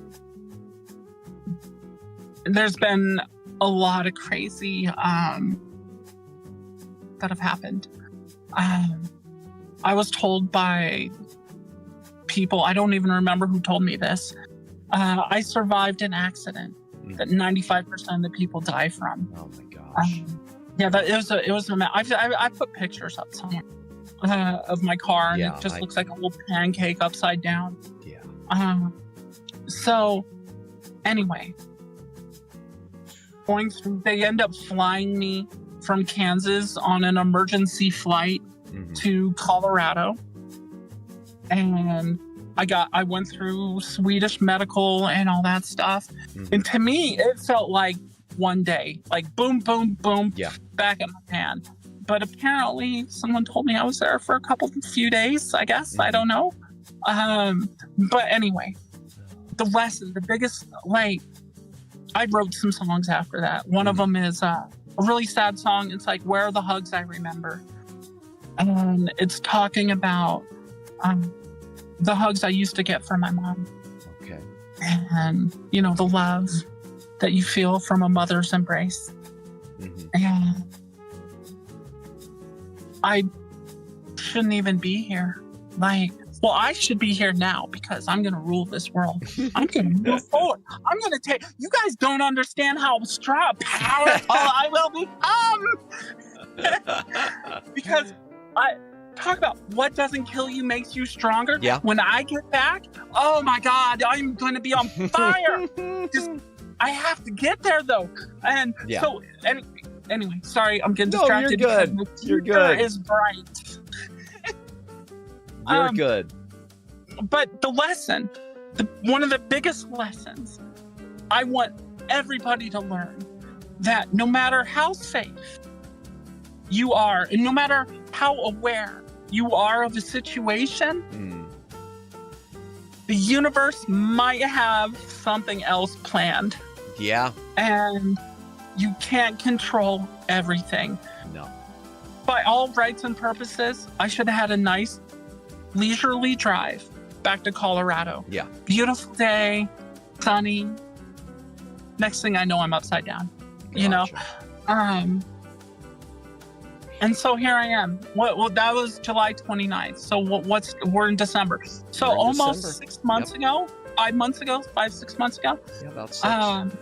Yeah, so they've delayed me from being able to resolve the things I need here in order to get out back to Georgia. But I'm working on it slowly, surely. But that's why getting to 1,000 followers meant so much to my heart, because that's the beginning of being able to maybe make money from YouTube. And if I make money from YouTube, then I don't have to ask for help. And so I've been doing what I can to make content, talk. Like, my frequency isn't the same as it used to be. I used to be every single day, multiple times a day. I'd log in at 8 o'clock in the morning and say, good morning. I'd be like, good morning, everybody. I hope you have an amazing day. Today, I plan on going out and doing some Instacart, and, you know, and I'll talk about my goals and stuff like that. And then at the end of the day, I would do another video 12 hours later talking about how I met my goals, and any story that I might have uploaded and stuff. And all that stuff went out the window. So everything people have been seeing from me is me trying to work through the pain and just get something out there for them that's still not only enjoyable, maybe they'll learn something, you know? Gotcha. So, like, you just can't control everything. And as much as I like to control everything, you never know when a semi's going to come and hit you in your ass. No. Yeah. Having driven that stretch before through from Colorado and Kansas, wow. You know, someone said, like, one of my posts when I was entering Kansas or I was going through Kansas, someone on one of my videos says, Kansas, everybody, it'll test you. Yeah. And, like, sure enough. Yeah, that I got my ass. Legitimately, that is the only out of the my drive, because most of my followers know I do live in Florida, and I spent a lot of my life in Colorado. The only part of my drive that ever did have me afraid of other drivers was passing through Kansas. That was the only time that I had any. Yeah, they're like, no, we all understand. If you've driven through Kansas from Colorado, we all know Kansas. Don't know what Dorothy was up to there. We're not in Kansas anymore. Thank you, God. No offense to any of my Kansas viewers. If you are in Kansas, I love you, and I will pray for you nightly. Oh my gosh. But yeah, like Luciano is saying right now in chat, Lonnie should be here and there and everywhere. Absolutely. We're glad you're here, and yeah. So let's move on to Doctor Who. Let's go away from I mean, I was about to say from a sad, but it wasn't sad. It's a happy thing, because it's insanely happy that you did survive that, because it's amazing. Get good, Kansas. Yeah. You have no idea. I can't even describe how it's changed my outlook. Yeah. Like it's like, by the grace of God. Yeah. I'm still here. I'm in one piece. Mm-hmm. And I'm still here to spread the light. So, but now, you know what the biggest difference is? I've always had God and, Jesus in my heart. And I have always let God lead my life. Mm-hmm. What that means is that you do what you do, and it should be proper, and it usually is, and it's good. And that's the biggest thing, is that I have no problem acknowledging him in my life now. That's good. That's good, and that's something I most of my viewers, those of you who didn't know, I am a Christian. I don't always do Christian content, as evidenced by our full moon streams, but we are all amazing creatures. Yeah, and it is something that it's amazing. It is amazing how acknowledging something like that and saying something like that should be the easiest thing to acknowledge and say. It's amazing that it's difficult, and it shouldn't be that way. But yeah. True. So Doctor Who, before you give me and explain to me why I should learn to stop worrying and love love it where it is, I'll tell you where I had my falling out off. So I watched the Doctor all the way up through. I've seen most of the older stuff, not everything. There are some William Hartnell and some Patrick Troughton, especially Lost. The Lost ones, which maybe you have from now, BBC. I know, right? I've seen. They don't want to talk to me. How dare I have the episodes they're looking for? Yeah, I know. That's, boy, yeah. So why'd you put out that documentary, BBC? Asking everyone to give you a call. I did. Yeah. I totally told them. I sent them the message. I was like, I have these. I know I have episodes you're looking for. Mm-hmm. You can have the hard drive. Not a single answer. Wow. Yeah. I don't get it. And on that subject, I will say that's one thing which I've always thought AI would be in a perfect position to fix, is those missing episodes of Doctor Who. In my opinion, using generative AI to animate those lifelike, to fill in the gaps. To me, that just has always seemed like a given fix for that. Low battery. I just saw that on your end. I could plug in my phone. I have it resting in front of me. Okay. It's getting all jittery. But where I fell off, so I started watching the newer Doctor Who, and I really liked Peter Capaldi. I liked Peter Capaldi, and about up until his third season, starting with the return of Dr. Mysterio, that special, and that was a weird one, wasn't it? Yeah, that was, and then the moving into his third season, his last one. I just didn't like the writing of the whole thing. And the whole time I was saying to myself, right from the get-go, oh, well, this is going to wind up, I bet this is going to circle back where the whole point of this season was going to be a love story for that Bill with that alien girl who disappeared in the puddle or whatever it was. And sure enough, it happened, and saw that coming. So I felt like I didn't like, there was like one episode in that season that I liked, and the rest of them, I didn't like the writing of it. I didn't like the Twice Upon a Christmas or whatever it was, the Christmas special that followed, because it felt like it was just taking shots at the William Hartnell doctor as being sexist and a curmudgeon and different things. And that was the one where he regenerated, though, right? Yeah.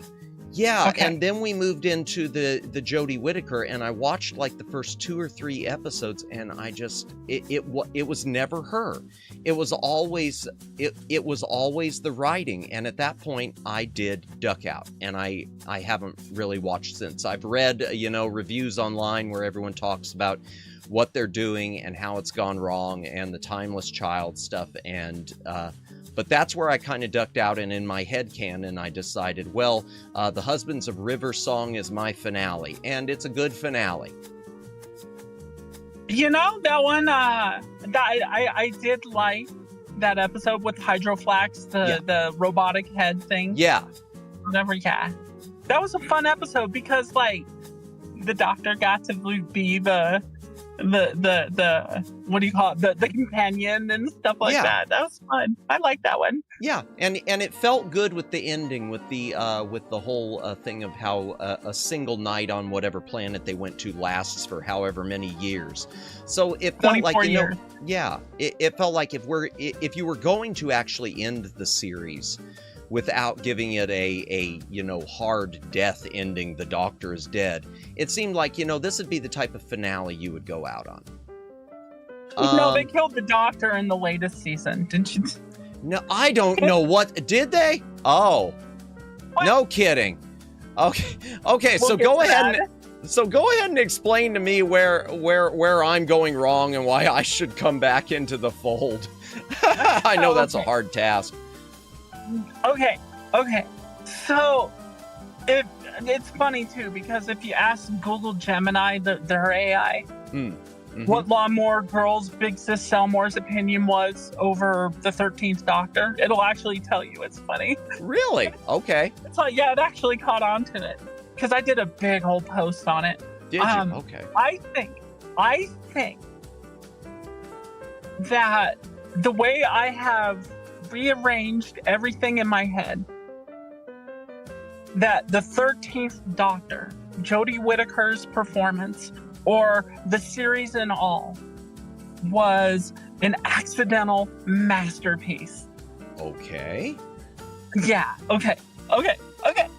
I'm gonna hear you out. Nothing good ever starts with the words "hear me out," but I'm gonna hear you out. Okay. Fair. The beginning of her era was a little off. Okay. I liked how she fell and was on the train and she made an impromptu screwdriver and stuff like that. I like that. Okay. She was also in the suit of Capaldi, right? Yes. So remember that. Now, the clothes or the clothing has regenerated in the classic era before, but we're going to ignore that little bit of information. Okay, yeah, that's because the regenerations in the classic era were always different every time. So yeah. Okay, so one of the beginning episodes that I did like is where and it might have been the very first episode, I don't remember.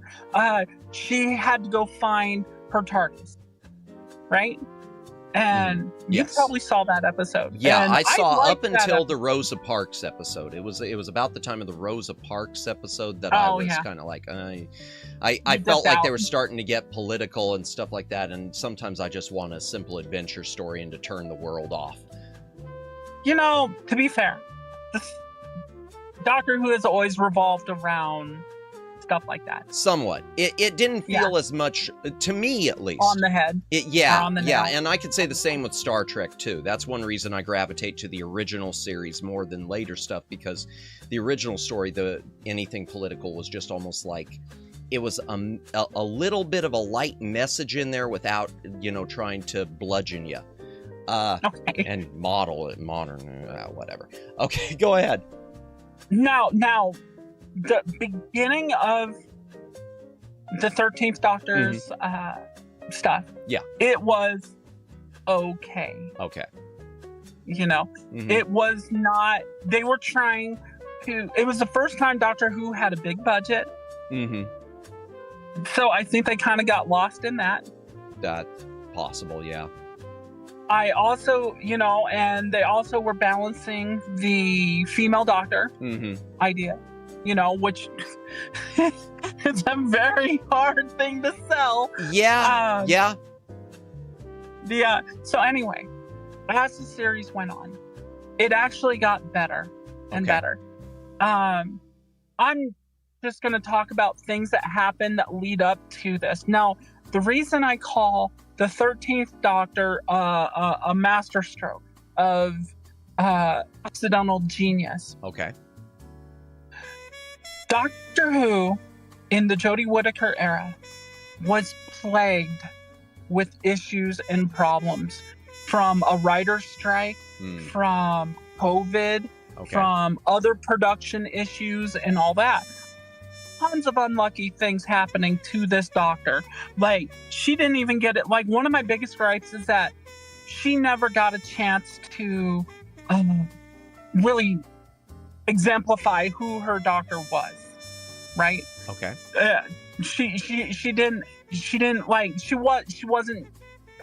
feel fully developed, right? Not until the end, anyway. So anyway, Doctor Who, 13th Regeneration, the unluckiest doctor there has ever been. Okay. Both in production and in the series content.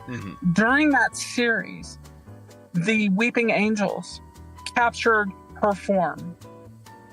They even told her, they were like, she's like, well, I'm going to get away or something like that. And they were like, doesn't matter. We have you now, or we have your form. And that part I loved, because seeing the Doctor turn into a weeping angel was kind of like, mentally, if thinking about it, it's kind of terrifying, right? And it was all revolving around this thing called the Flux, which was basically time eating itself and destroying the universe, right? Which they technically never brought back, right? And this is all important. So anyway, now there was a couple manifestations of time that the Doctor had to deal with and talk with, but they never really quite resolved it. And then they went into the Timeless Children. And this is where a lot of people had problems. A lot of people didn't like that they said, okay, the Doctor is not, this little kid who came through a portal, blah, blah, blah. What are you doing? You've killed our franchise. My childhood is dead. Yeah. And just to piggyback on that, I was kind of on the fence about getting back into it. And then I started reading about the Timeless Child thing. And at that point, I'm reading a lot of different people saying, hey, fine, just say that once you say William Hartnell was the first Doctor again, then I'm back in. But once I heard that Timeless Child thing, that was kind of like, ooh, maybe I shouldn't get back in, and I didn't. Okay. So we'll get there. Go ahead. We'll get there. I am listening. I am on bated breath. I am listening. Okay. So anyway, by the 13th and the Timeless Child, that entire arc took place mostly inside the matrix of the Time Lords that the Master was in control of.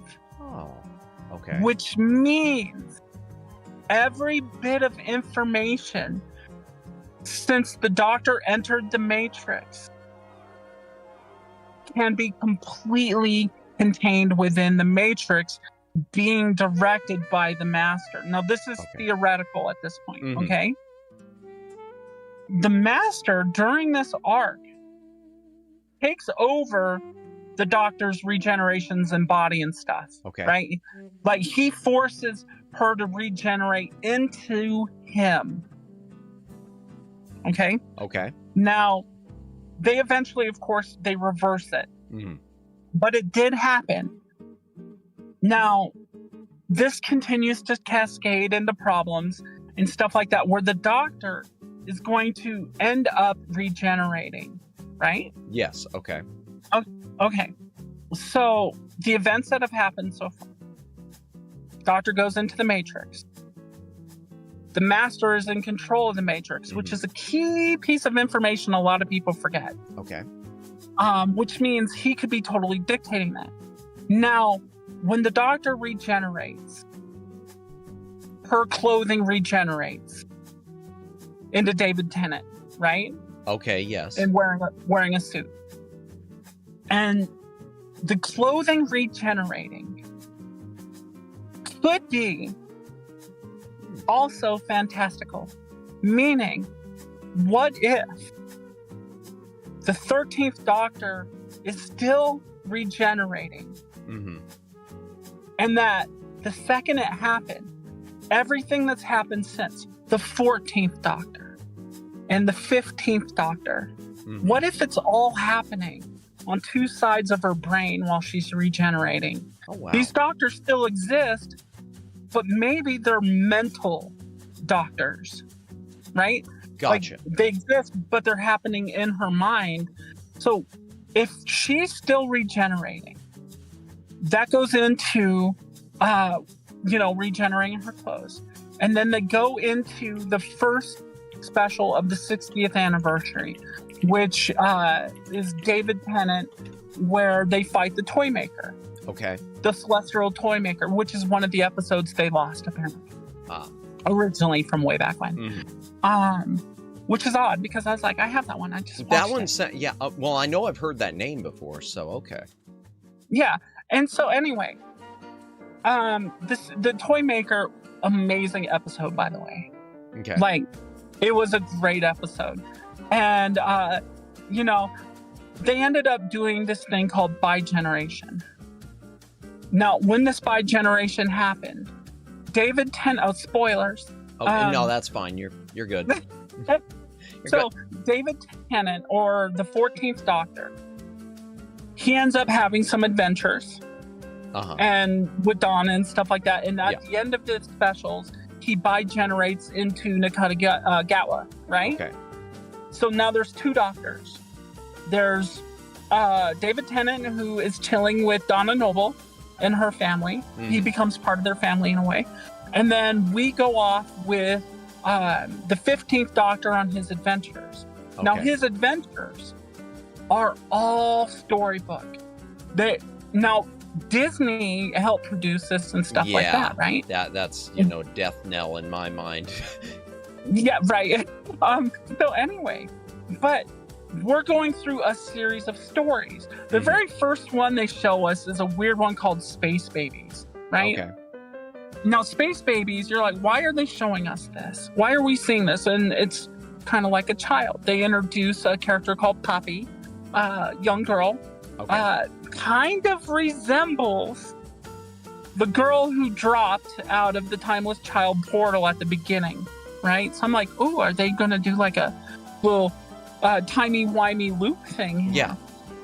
But the 15th Doctor continues his adventures, and they never stop being like a storybook fairy tale. Okay. Each and every time. And then by the end of the series, when he regenerates, and he regenerates into Billy Piper. Okay, yes. Okay. And that, of course, Billy Piper could be Bad Wolf, and Bad Wolf would be, which eventually could turn into the Valyard, and the Valyard, which is an evil doctor, could end up, they could spawn all that stuff. And anyway, Nakata-Gatwa, he decided he didn't want to stay around anymore, so they had to refilm everything. And, but anyway, so you take that storybook adventure, and my hypothesis, or my one way that they can get out of this, is that the 13th Doctor never finished fully regenerating, and that we're seeing possible futures or a battle of the mind happening through metaphor of the 15th Doctor and the 14th Doctor doing his thing or whatever. And that if they really, really, really wanted to save the series, all they have to do is create a 17th or 16th Doctor, the 16th Doctor, who regenerates from Jodie after the 14th and the 15th Doctor come together one more time to an agreement, a yin yang, so to speak. And those three combined, right? Magical number 3, those three combined end up creating the 17th Doctor, and they can move on from there, which would mean that anything that took place after the regeneration, while it happened, it can be rerouted to more proper Doctor Who storytelling instead of doing what they're doing. Yeah, the Disney's dropped Doctor Who. Yeah. And they think Paramount might be picking it up. Really? Okay. But that is how I want you to think about the 13th Doctor, the 14th, and the 15th. Okay. Is that David Capaldi, at the end of he came in contact with the misogynistic first Doctor. Right? Oh, he was. He was. You know what? He was. I just hated seeing him called out on it. I just thought it was funny. He's like, "Miss, if you continue doing this, you're gonna get a spanking on your bottom." I did, and it's the thing is, I can hear William Hartnell saying stuff like that. I always wondered, I look back and it's like, I wonder how much of this was improvised, because I know he had like early dementia at the time or something, and was apparently the scripts he'd like be skipping stuff all the time, and so who knows, he might have. So anyway, but if you think about that, Capaldi was the first extension of the brand new regeneration set, right? Okay. He was now David Capaldi had some of the most amazing stories. Yes. I will never forget Heaven Sent, where he was trapped in the time dial. Every time I see that, I cry. Is that the one where it keeps looping, where he keeps punching at the wall? That is my favorite episode of Peter Capaldi's. Absolutely 100. Yes. 100. That episode, like I said, it breaks me down to tears every time, because the idea behind it is, by the time he reaches the wall he punches, he remembers every moment before that then. Yeah. Including every single life. And all the skulls and all that stuff that were in the water were his skulls. Yep. And just building more and more. Yeah. That was oof. That episode was a stroke of genius. It really was. And it shows that while his body, technically, I mean, he was cloned or whatever, so technically that's a different Doctor. Yeah. But the fact that his mind remembers all of that. Yep. And we don't know how many years he was trapped in there. I think they said like 1 billion years or something like that. Yeah, it was thousands and thousands. It was, Yeah, it was massive. Yeah. So anyway, by the time he was done with that, or in a series, he was angry.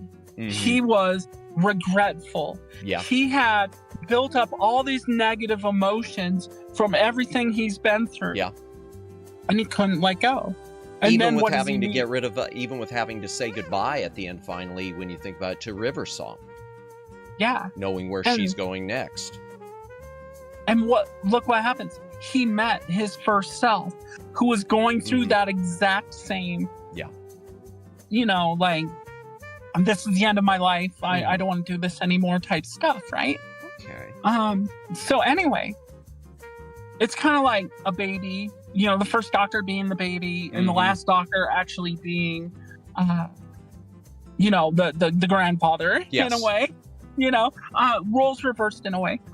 So anyway, his regeneration into Jodie Whittaker, into the 13th Doctor, where she was all about family, and she wanted to just include everybody she could and be joyful and have a good time and keep moving forward ultimately.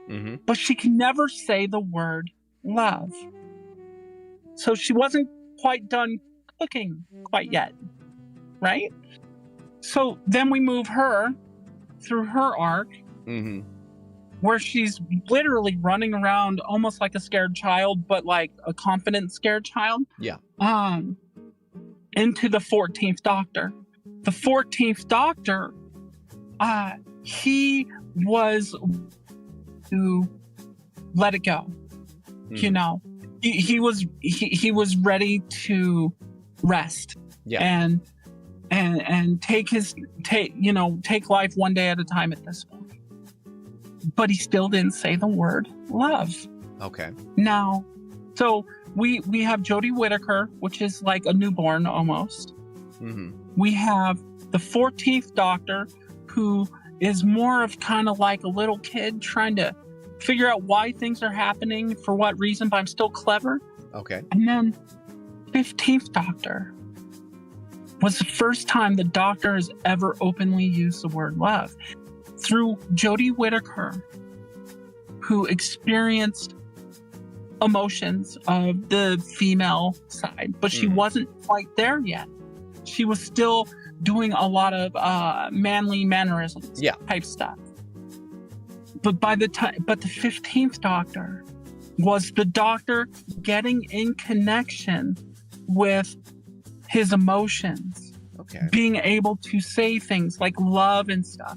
And that's why if they take the 13th, the 14th, and the 15th Doctor and they make them one solid Doctor, we could have a really good, proper 16th Doctor. Yeah. So it just depends how they play it. Well, I wish they'd play it the way you're suggesting, because I do think that's a good plan. I don't trust them on it. But yeah, it does make me, despite all of the negative press, it does make me think, if I ever get caught up on all my other backlog, it does make me think maybe I should go back and give some of the newer Doctor a chance, at least to watch them, at least to say I watched them, instead of like I've been just sort of like, okay, I'm out. Doctor Who's been on for 64 years or something like that. Something like that. It's not gonna have bangers every episode. No. No. But it did feel sort of like, at least to me, it felt like they had broken it. But like you said, it can be salvaged, a lot of this, if they play it the right way. Oh, the 15th Doctor had a couple really solid stories. Okay. Like really good ones. Okay. So it could also be that the people who are writing it just burned out. Yeah. And bringing back, isn't it Stephen Moffat who they brought back in? Was he the one who No, Russell T Davies. Okay, because I've always felt like it, it's weird, because I liked, maybe it was a burnout thing, but I almost felt like with Russell T Davies, based on comments of him that came out, it almost felt like he was doing stuff in spite of the fans, and I've never understood that sort of mindset. But maybe it was a case where he didn't want to be there in reality. I don't know. He was the person who helped launch it back in 2005. Yeah. Which is why. And yeah. But see, it's kind of like, I think he just had a chance to embellish, and he just really was telling the stories he wanted to tell instead of for himself. Yeah. Because this is his last hurrah, but he's not there to satisfy the fans. He was there to satisfy his own itch, because he was a fan from like childhood. So, but Capaldi, oh my God. I think Capaldi, he's not my favorite, but I think he's underrated. I've always felt that 100. He was so underrated. And another one, because you mentioned about ones not being given a chance, I always felt, and especially when you mentioned the Valyard, this reminded me. Oh yeah. I kept trying to remember the name of that character. I always felt that the 6th Doctor, Colin Baker, was it to me. It was the writing. I always thought he was underappreciated as a doctor. Now his outfit was clownish, but I always liked the way he played it. There was something about the way he played it. Yeah, I loved the way he was the total a-hole doctor. I just thought that was great. Oh yeah, and yeah. This is that's another thing that they can do though. Is like I said, remember when I said they killed the doctor? Yeah. What did you mean by that? Okay, so at the end of 15's run, he stares directly into the time vortex, or no, he pumps a ton of energy, of regeneration energy into the vortex. Okay. To take care of their problem, Gotcha, and then it triggers his regeneration. Well, the last person who did that was basically Rose Tyler, and she became the entity known as Bad Wolf. Yes. Okay. And so at the end of this era, now this is where they could take it in a really scary Doctor Who arc. And if they go this direction, I think it would do numbers. Okay. Now imagine that the Doctor transforms at the end, which they did, into, well, they said introducing Billy Piper, but we'll just say Bad Wolf. Yeah. Okay. They transform into Bad Wolf. Now, what if that erased the 15th Doctor? Or just not the 15th, but it erased the Doctor, right? Okay. So what if Bad Wolf does their thing, and they just, give hints, cause chaos, whatever they're going to do. But we still have the 14th bi-generation Doctor out there, of, David Tennant. Okay. He is still in the universe. So, what if Bad Wolf is actually the form that turns into the Valyard, and by the end of whatever arc they do with Bad Wolf or Rose Tyler or Billy Piper, whoever they want it to be, that the 14th Doctor who bi-generated regenerates again into the 16th Doctor, and they have to fight the Valyard. I'd love it. Now, okay, you're going to have to answer me. Have they, the Valyard, because like I said, I haven't seen these later seasons. Did they ever actually bring the Valyard back at all? Or is this just something that they haven't? And to me, that's one of the most unfortunate things, because I always thought I loved the direction they were going with, even back then with the end of Colin Baker's run with the Valyard. I always thought, the whole idea that maybe these next seasons were about the Doctor stopping himself before he became this evil entity. It just seemed like there were so many different directions they could have gone, and they just, tossed it in the trash. They have 100%. Inadvertently, mind you, open the door for the Valyard's creation. That is a wonderful idea. That gives me goosebumps thinking about it. I love it, and I wish. Well, unfortunately, they didn't listen to you on saying you were missing, that you had the missing episodes, because I would say, boy, I wish they were listening to this right now and just go ahead and steal the idea, please. Save the show. Right? Like, I even offered. It's like the Blizzard. I'm like, I can weave stories together really well. That's just one of my things. So you give me your information, and I'll weave it into the story. Gotcha. The Doctor, if they became the Valyard and they did I don't know, we'll say one season, 10, 13 episodes or something like that, where the whole arc is to get to the 16th Doctor, but give us a little bit of time. We just went through regeneration. So maybe a couple years of good solid writing episodes. Where they're dealing with the Valyard and whatever things that he comes up, that will give us a long serial to Mhm. follow. And at the same time, they could still do side stories and Yeah. stuff like that and just pop the Valyard in every now and then.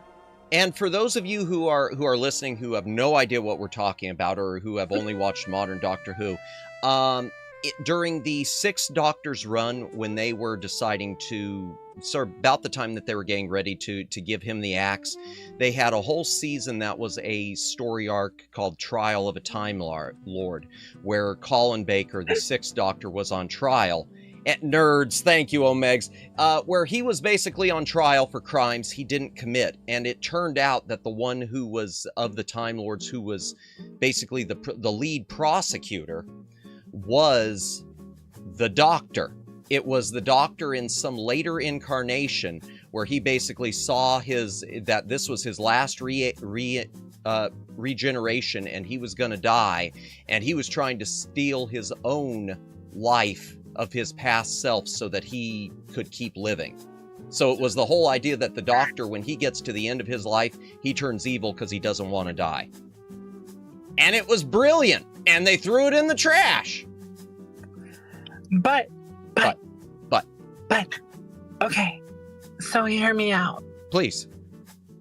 BBC Uh-huh. or the Doctor Who YouTube channel Mm-hmm. just put out recently Trial of a Time Lord. Did they? Okay. Which means they're putting the idea Out there. out there into the public. So like as a seed. I think we're on the right track. I think we got it. I think they're going to do that. Oh, I hope so. You talk about something that would get me. If you want to talk about something that would get me to say, okay, I'm going to sit down and watch these and get back into it. If I suddenly heard, hey, they put the Valyard in it, that would do it. That would do it just because I always wanted to know. You know what? Everybody should tag BBC or Bad Wolf, whoever's going to be writing it. Yeah. And be like, pay attention to this stream I right wish. here. I wish this little time. Unfortunately, I'm the smallest streamer in the pond, but yeah, it'd be nice. Oh, but you're wonderful, amazing, and great. Oh, bless you. Oh, but you know, it's amazing when I think about it, because Doctor Who's not definitely not the only one to do that. I think back to Star Trek. I'm not, even though I'm of the generation that the Star Treks from like the 90s and stuff and the late 80s should be my Star Trek, I was more into the original Star Trek. But the first season of Star Trek The Next Generation, they had set up this whole story arc of this like secret invasion that was going on inside the Federation, how all sorts of people in high positions were controlled by this other alien race. And after that season... In the original? No, this was in The Next Generation. It was in the first season. Oh, you're talking about those little, like, scorpion-looking things. Yeah, they built... Thank you. You do remember it. That. And they were building it up throughout that season. They'd mention it in a couple episodes, and then kind of they tied it all together at the end, and they never went back to it. They never brought those things back. You never knew what happened to these supposed invaders. It was like, oh, I guess we stopped them then. No. Wasn't it answered in like the very last episode or something?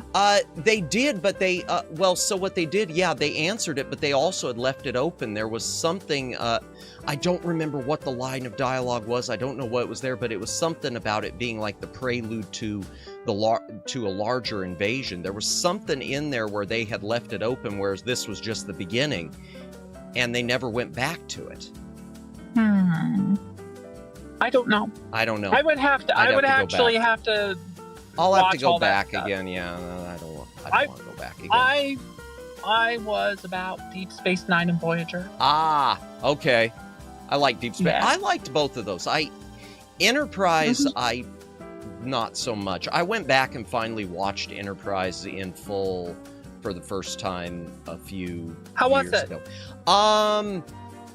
A lot of the episodes that people said were the best ones, I did not agree with, and I would say that I could probably count the episodes I thought were really good all on one hand. Of all 4 seasons, I would say probably only 4 or 5 that I would say, ooh, that's a good one. Yeah, it just didn't sit well for me. I don't remember much of that, except for that he had a puppy. Yeah, he had the puppy. He did have the puppy, and He did have a puppy. And thank God they never did anything to get rid of the puppy and tick off the audience that way, because that was a ticking time bomb. One bad. I think they actually swapped the dog out. Probably. Hey, why did its color completely change? Shh. We do not talk about transporter malfunctions. Yeah. And, quick question. Sure. Did they ever deal with the Borg in Enterprise?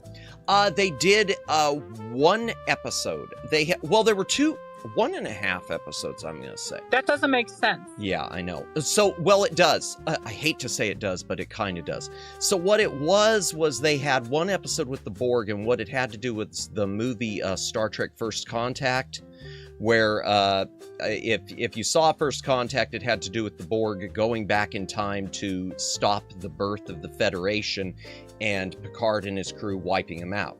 And it had to do with, I guess, some of the Borg that had somehow, in the midst of their ship blowing up, crash landed in like Antarctica and were frozen beneath the ground, and now they've been awakened. So that was how they inserted the Borg into Enterprise, is a few of the Borg from the movie First Contact, which takes place before Enterprise, awakened, and now Captain Archer and crew have to stop them because they're trying to get in touch with the larger hive. But then again, it didn't make sense, because if they found these, then the Federation would already know about the Borg, period, and they should have never even been a threat by the time we got to the Next Generation, because the Federation would have been preparing for them for like 200 years. Well, yeah, that's the part I was like, maybe we have to chalk it up to timey-wimey. Yeah, it was a case where they wiped them out and thought, oh, well, this must be the end of them. I guess. The only other episode I'd say had to do with the Borg, there was one episode where there was some, like, medical station that was, it was some sort of an AI thing that was, like, harvesting people, it seemed like, and they thought they destroyed it. Yeah, and it was something where they thought they blew it up at the end, but then you saw a piece of it in space, like, regenerating itself, and it was almost like they were doing a hint that maybe this was the beginning of the Borg. I don't know, that's just a guess, like maybe they were going for something there. I don't know. I don't think they were going for much of anything in that series. I don't think that they finally found their footing by the time they got to the last season, but but the worst part is the series finale. I don't think I've ever seen a series finale that knew it was going to be a series finale that was written and edited and everything so horrily. Oh, really? It is. You haven't seen Doctor Who? Oh, I don't know. Enterprises, they really, they tried to make, so the last episode is supposed to be as if Jonathan Frakes as Commander Riker and Counselor Troy are watching everything play out on a holodeck and interacting with the people. And so it was almost like a lot of the cast and crew of Enterprise, I guess, felt it like, first of all, that was a slap in the face, because it's like, so we can't even have our own finale. You have to make it about that other show. It was only an hour long, so it was still only an hour-long finale, so they were really rushing it. And there's just a scene where they kill off one of the main characters, and it feels just so like they were writing it on the spot. I don't know. It just feels like everything about it feels wooden. Everything about it just feels wooden and cheap. I don't know how else to put it. What year was it? Do you know? Let me pull it up. Let me take a look. Let me do Wikipedia. I want to say it's like 2007 or something like that. Enterprise. Star Trek. Okay, there we go. Star Trek Enterprise. I was in college. I was almost done with college in 2000. Okay. It was 2005. The last episode was 2005. 2005.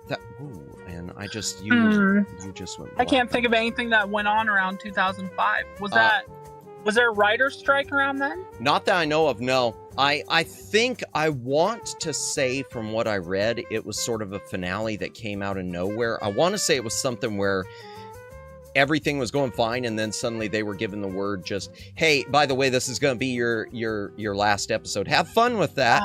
So, but whatever. Have you ever worked? Go ahead.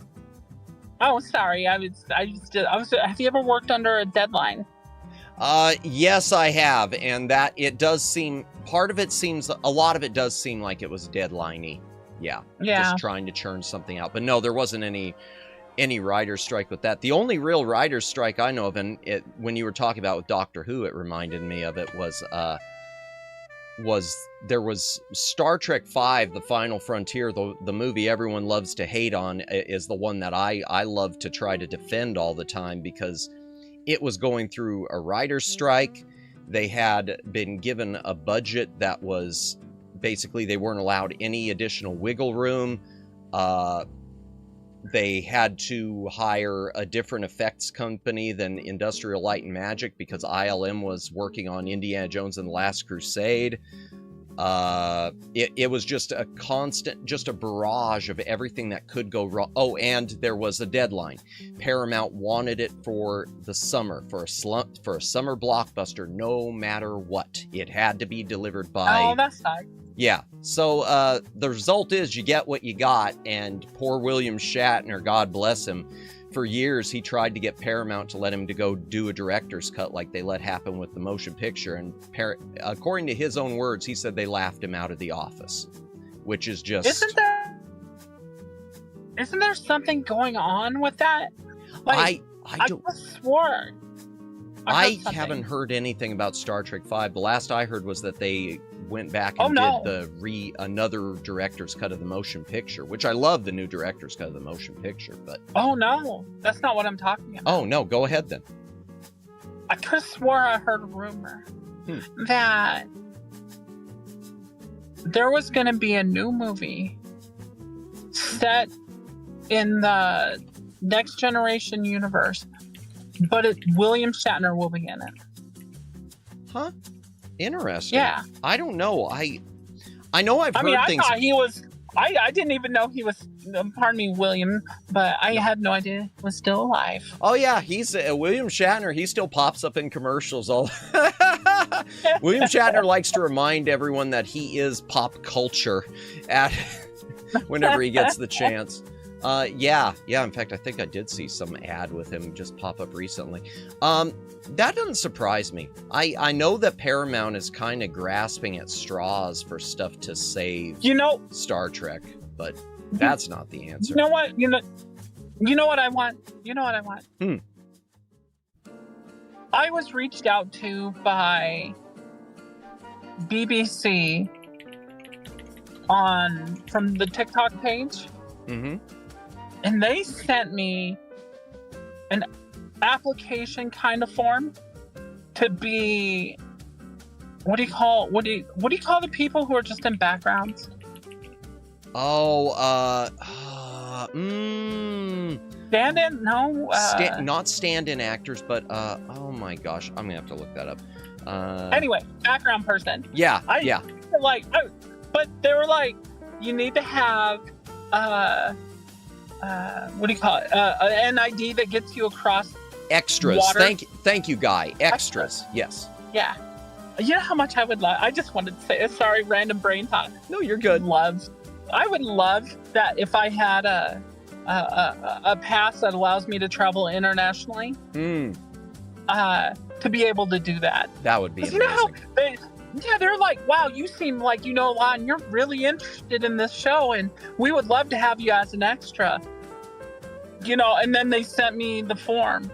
And I still have the form somewhere, but wow. They was talking about you need a passport. And I don't have one of those. Gotcha. Hey, neither do I. So we're in that boat together. Well, it's too bad. I'm just thinking because I know the Matt Smith era of Doctor Who, they shot certain parts in the U.S. It's too bad it didn't happen. Yeah, with Nevada or something or Utah, it's too bad that didn't happen during that period because that would have been would have been just the perfect timing. Well, before the 13th Doctor was out, Yeah. David Capaldi was doing a whole bunch of like shorts and stuff online, and there's a whole bunch of mysteries going on through like everything that was happening in his things, and I figured it all out, and I figured out all all this information and all this stuff, and I was like, you know what? And I kept saying over and over and over, I was like, all I want to do is be in the pocket, like make me a little virtual person who fits in his pocket, and I'm in there, you know, in like the shirt pocket. Nice. That'd be fun. Yeah, but I do love Capaldi though. You're right about him. He is just he played it so well. Who's my favorite Doctor? Oh gosh, it's I always go back to Tom Baker. I just and I don't know if it's him or the writing, because the writing during most, not all, but most of his era was just really, really solid for that style. You know, he is like, if I agree, Tom Baker, #1. Really? Okay, good. Yeah. No, 100%, because out of all the episodes I've seen of him, he just has a natural presence. Yeah. With what and how he acted, like, it was pretty awesome. Yeah. And then you got, like, if I was gonna sign anybody who was the face of Doctor Who, it would be him. And then probably Tennant. Okay, yeah, I did like Tennant is my favorite. I hate to go along with it because everyone out there always says, "Oh, Tennant's the best Doctor," but he is of the modern Doctors. Tennant is great. Yeah, I like Smith too, though. Smith was good. Actually, it was funny. I did not like Capaldi at all at first. Like, I was like, "What is this? Come on!" Like, I didn't. But by the time Capaldi was done with his run, I loved him, and he became my #2. That makes sense. Yeah, it was funny with Capaldi because, I think I'm sort of in a similar boat. I wasn't completely sold on him. I was enjoying a lot of the episodes like we've talked about, but I wasn't completely sold on him. But then once he was wrapping it up, it was sort of like the Tennant, I don't want to go. I just kept thinking, I don't want him to go. I don't want this to be his end. I want him to keep going because, I really grew into liking him and appreciating him, figuring out, oh, I get it now. You know what I think tanked season 15? A lot of people are like, oh my gosh, 2 seasons, it was too short. But we knew from the beginning that the 15th Doctor would only be on for 2 seasons. And I have a theory about that. And I think they were trying to recapture lightning in a bottle like they did with Christopher Eccleston. Yeah, because he was only on the season. He was only there for 2 seasons or like 10 episodes or something. Just the one set of them. Yep. But he was fantastic, but he did such a good job. I think that when they were doing season, we'll just call it 15. I'll just say season 15 to keep it easy. I think they were really just trying to get someone on there to capture lightning in a bottle a second time. Yeah. And I think it ultimately crashed and burned on him. That could be. Yeah. That could be. Because Eccleston, he wasn't signed for longer. And I do remember, though, something where they approached him about if he wanted to extend it. And I know Eccleston, I guess, didn't. And I know he, over the years, I don't know how he talks now, but I know at the time there were interviews where he was kind of bad-mouthing Doctor Who and the way the production was and stuff like that. Which always he didn't like Russell T Davies. Yeah, which is one of those things that I know that type of stuff always happens. Well, because like Tom Baker, I know he didn't get along with the whoever was the producer who took over during the 7th season, who was there throughout all of the 5th Doctor's run also. I can't think of his name, but I know he didn't get along. I don't know. I know he didn't get along with him, and that's the real reason we never got Tom Baker in the 5 Doctors special. They always said Tom Baker they always released interview things saying that he felt he'd already accomplished everything he wanted to with the Doctor. No, it was because he didn't get along with the producer at that time, and so he just didn't want to be a part of it, which is unfortunate. It's really too bad. You know, it makes me wonder what exactly is going on behind the scenes with Doctor Who and their doctors. Who knows? Because they seem to, like, a lot of them seem to leave on bad terms. Yeah, especially William Hartnell, but I mean they didn't have a choice with William Hartnell because he was starting early onset dementia or whatever, which, I mean, sad, but Did you know? Okay, in the final episode, where they had the new actor for William Hartnell's Doctor and Capaldi talking, and he was like, "I'm old," and Capaldi's like, "Old." But the fun fact is that Capaldi was the same age as Hartnell when he started Doctor Who. Really? I did not. Yeah. I didn't know. Man, I hate to say that, but I hate to say the years were kinder to one than the other. But yeah, that's. But the actor they had playing William Hartnell, I mean, I don't even look at him as the actor playing Doctor Who, but I always think the actor playing William Hartnell as Doctor Who was, man, you talk about perfect casting. He is so amazing. 100%. The thing, oh man, it's a shame that, like, okay, I think when you get around to watching 13, 14, and 15, you'll understand what I'm talking about. Yeah, I'm just gonna leave it at that because, we've talked a lot about Doctor Who. Yeah, no, you're good. Only last thing I was going to say as far as bad terms, the one that I've always wondered, wow, what could have been. So Patrick Troughton, the second Doctor, I was never a fan. I mean, stories kind of are what they are, but I always liked his performance as the Doctor. I did always like Troughton himself, the second Doctor. The sad thing is, from what I understand, he wanted to stick with it, but his wife, I guess, wanted him to get out of TV and back into, because he was already a character actor in film, she wanted him to get out of that and get back into doing the character acting in film, and that was why he left it, that he actually loved playing the Doctor and wanted to continue, but it was sort of a happy wife, happy life situation, which hey, you gotta keep people happy. Priorities. Yeah.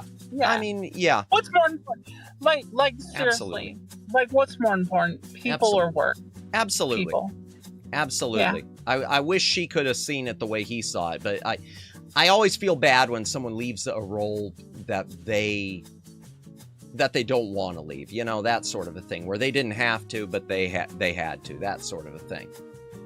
Because well, everybody's stuck with me. I'm gonna be doing Lawnmower Girl stuff forever. Amen. You know what? Ditto. Forever. Ditto. Like I've said to everyone, the day I graduate is the day I don't have a choice but to quote unquote graduate. I'm sticking around here as far as I'm concerned. Amen to that. Amen to that. Like I love everybody like that I talk to. Like, sometimes it gets a little too personal, but like I would say, like you've seen the people on Twitter. People talk about Twitter and how it's this cesspool. It's like the community around me and the people I know, we're awesome. Yeah, everybody ditto. is. Yeah, ditto. I could not agree more. I love my community. I love you, community. Community's the best. Absolutely. So I'm trying to think if there's anything else we really want to chat about. We've been going for over 2 hours now. I don't want to call it on you. Honestly, I could keep going. Jennifer, welcome in. Talking and talking and talking. Yeah, so can I. I'm trying to think. Well, it helps too.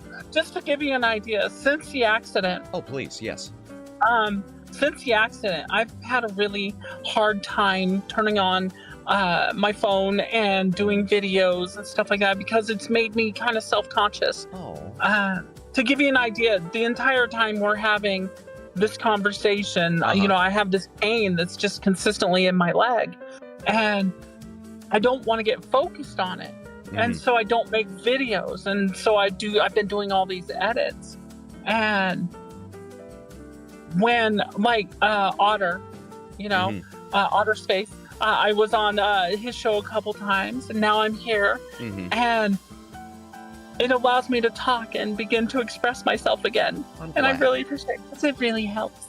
I'm glad. And, and I mean this genuinely, because I've said this to, only other person I've had on is someone who's on Twitter known, Haunted Marianne.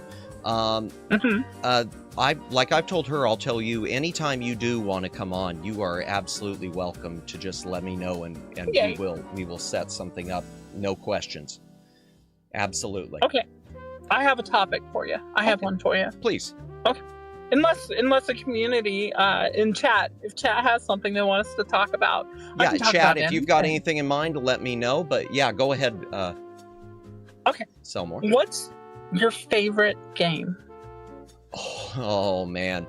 And it's going to be a very specific version of a game, too. It is The Secret of Monkey Island, the old point-and-click adventure, but the specific version is the VGA floppy disk version. And the reason why is, so the CD-ROM version, and I'll try to keep this brief on this because I could go on for a while. The CD-ROM version and the VGA floppy disk version are almost identical. The interface is a little bit updated on the CD. The CD uses CD quality music instead of MIDI. Okay. Sound effects are a little bit upgraded on the CD-ROM, but there is no voice work on either. In both cases, you still have to read anything because LucasArts hadn't figured out yet how to put VA work in their games. The reason it's always the floppy disk version for me is because there's a joke that they cut out of the CD-ROM version called the stump joke. And what the stump joke is when you're in the woods, and the thing is, this joke is important because it pops up in 2 more games. They reference it, but they removed it from the later versions of the first game. When you walk into this was right around the time, I guess, where they were starting to make add-on packs for games. So not DLC, but add-on packs like X-Wing, I guess the floppy disk version. There were all these add-on missions you could purchase. So Secret of Monkey Island, you start walking through the forest, and when you look at one stump, it suddenly says something to the effect of, hey, there's a hole in this stump. Hey, I think I can squeeze through. Wow, it leads to a whole series of underground catacombs. Then it pops up on the screen, please insert disc 5. There is no disc 5. Then please insert disc 6. There is no disc 6. Then please insert special graphics disc 22. There is no special graphics disc. And then finally it says, darn, I guess I won't be able to play that part of the game. And from then on, whenever you look at the stump, it says it's just an ordinary stump, just like any other stump in the forest. So apparently, LucasArts customer service was swamped with phone calls of people calling up, trying to figure out how they could get the rest of their game. And these poor customer service folks didn't know what the heck was going on. And so when it came time for the CD-ROM version, they took it out. They used the excuse that, well, we're taking it out because it wouldn't make sense being on having this joke with CD-ROM because games will never be bigger than one CD-ROM. But the truth is, it's because they didn't want anyone calling anymore. When the programmers troll the player, yeah, it's good. It is good. It's good. And they bring it up in the sequels. In the second game, there's a time where you actually have to call LucasArts customer service in game, and you can ask them, "Hey, who came up with that stump joke?" And they'll start yelling at you. And then in the third Monkey Island, there's a time when you're down in some catacombs, and there's a crack in the wall. And when you look at it, it says, "Hey, there's a crack in the wall. I think I can squeeze through." And suddenly your head is sticking out of the stump, looking around, saying that this all looks very familiar. Yeah, so it's sad that it's not in the CD-ROM, and it's not in the special edition that you get right now on Steam. You can only get that in the old floppy disk version. Now, what about you? What is your favorite game? Your turn. Uh-oh. I'm going to blow up my cheeks while I think. Go ahead. My model cannot do that. Yeah, see, oh, look at this. I can do this. See, I love that. I love the expressiveness. I love that. Oh, I do too. Oh, Alta did such an amazing job. Oh, yeah. She said she's not done with it too. I'm supposed to be all glowy. Oh, wow. But, nice. Yeah, no, I can't wait. One day. Yeah. Favorite game. Favorite game. You know, the problem with running a game store is you end up playing every game. Yeah, it's hard for me even to say that one is my favorite, but I somehow push myself to do it. I do have a game that has my favorite ending. Okay. Conker's Bad Fur Day, Nintendo 64. Okay, and I've played it in passing. I've never played through the whole thing. Really? Yeah. Go ahead and spoil it for me. Tell me about the ending. They're trolling. It's a troll ending. Basically, if I remember correctly, Conker, he sits on his throne. He's drinking his milk that he wanted, and he's just like, "What? Did you expect something else? What? This is it. This is the end." Oh, nice. Yeah, he's basically like, "Why are you still here?" At least that's what I remember. Yeah. But I remember the ending being amazing, and like, but if you play Conker's Bad Fur Day, do not play the Microsoft Xbox version. Do not. Really? What? So how'd they mess it up? They censored it. Oh, no. Yeah. Nintendo 64, full of jokes and all this other stuff. On the Xbox, they censored it. And they changed camera angles to not be so suggestive and stuff. And so, yeah. And the weird thing is, you'd think it would be the opposite, since Nintendo for so long was known as, you know, the censor police and everything, so... Oh, and just to flash back to one of the earlier conversations with the memory shortage and stuff like that. Through this year, casualty after casualty of things have been happening in the video game market. And one of them, Microsoft laid off 9,000 employees. That sounds back in, familiar. I want to say July. And in fact, I think I saw you post that. Yeah, and as a result, they canceled 3 games, and among those 3 games was a brand new Perfect Dark. And Perfect Dark was such an amazing game. And see, the only Perfect Dark I've got is the game of all of them is the Game Boy Color one. I played the original, but I never played all the way through it either. Okay, yeah, I wouldn't play that one. Okay, yeah, no, it to me, it's just one of those interesting things that you have. It's not, oh boy, this is just as good as N64.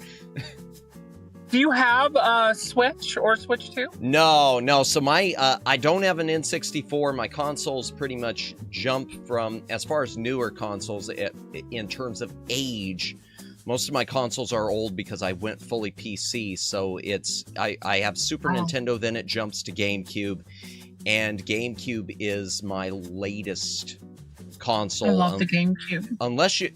It's my latest console unless you want to count the Ouya. Everyone's favorite paperweight. We do not talk about the Ouya. How did I get suckered into that? I don't know how I got suckered into that one. Well, I mean, I know, but it's still... Was the Ouya the one that was gonna have like 1,000-player versus tournament game or something? I don't know. I wouldn't doubt it. All that I remember about the Ouya is it was a really successful Kickstarter campaign, which I did not do at Kickstarter. I remember I picked it up at Amazon, and I picked it up like a year after it'd been on the market, so I had no idea that 6 months after that it was going to be shutting off. I thought, oh, they're already putting out a redesign, so it must be okay. It must be doing great. Yeah, it must be doing great. Why would they have a different, a newer, updated design if they're going to be closing up shop? That, and I know the other issue with it was, by the time it hit the market, it was already obsolete. It had an NVIDIA Tegra 3 processor, and at the exact same time, NVIDIA was releasing their whatever the name of their set-top box is, and it was a Shield. The Shield, yeah, and it was a Tegra 4 at the time. So like, I have a Shield. You've got a Shield, okay. Yeah. Well, think of the Ouya as the as a very, very we'll just say an extremely brain damaged Shield. That's the best thing I could think to comment on it. It's Wait, that means you don't have VR. No, I don't have VR, and that's I'll tell you the reason I really would love to have VR even with PC is I'm big on physical media like movies, and I still have that. I'm clinging to my old 3D TV, and it seems VR is the only way I'm going to be able to watch that stuff once it finally kicks the bucket. You know, I loved 3D movies. Mm-hmm. I had a Samsung Plasma 3D movie thing, but Samsung's 3D and their glasses that they used, oh my god, it was amazing. Really? Okay. I loved it. And see, I love mine. Mine was an LG, and I know they were different systems, because Samsung's, I know, was the active shutter glasses, because they had the Bluetooth connection. And LG started using the polarized ones, which were just... It varied from set to set. LG got really good with them towards the end. And I guess, from what I understand, I wish I owned it to say, from what I understand, the last 3D TV they put out, which was also a 4K TV, they had just nailed it where it was pitch perfect polarized 3D. But then they stopped making them, so what can you do? But they still sell 3D movies, right? What you have is you've got the major studios don't. Disney was one of the first ones to pull the plug on them, at least in the US. They hoarded them then, because do you know what they did? Oh, Apple, mean. Okay. So, if you have a MetaQuest 3 or 2 or whatever, a headset, if you have a headset, and you want to watch 3D movies, now you can do it. There's ways to find online libraries. Yes. Okay. But I won't discuss those online. But I know. But the what happened is, did you know Disney actually has 3D movies on Disney Plus? Yep, and a lot of them are ones they won't put out on Blu-ray 3D. They'll put them 3D there, but not physical. And they will not let anybody with the Quest access them. Really?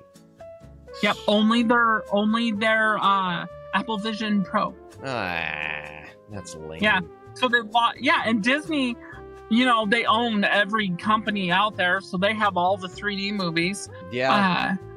But like Tron, you were talking about my influences earlier? Right? Tron was one of them. Yes. Matrix. Okay, yeah. And I'm drawing a blank right now. But pretty much sci-fi, anything like that, sci-fi, or Back to the Future was good though. Oh, love Back to the Future.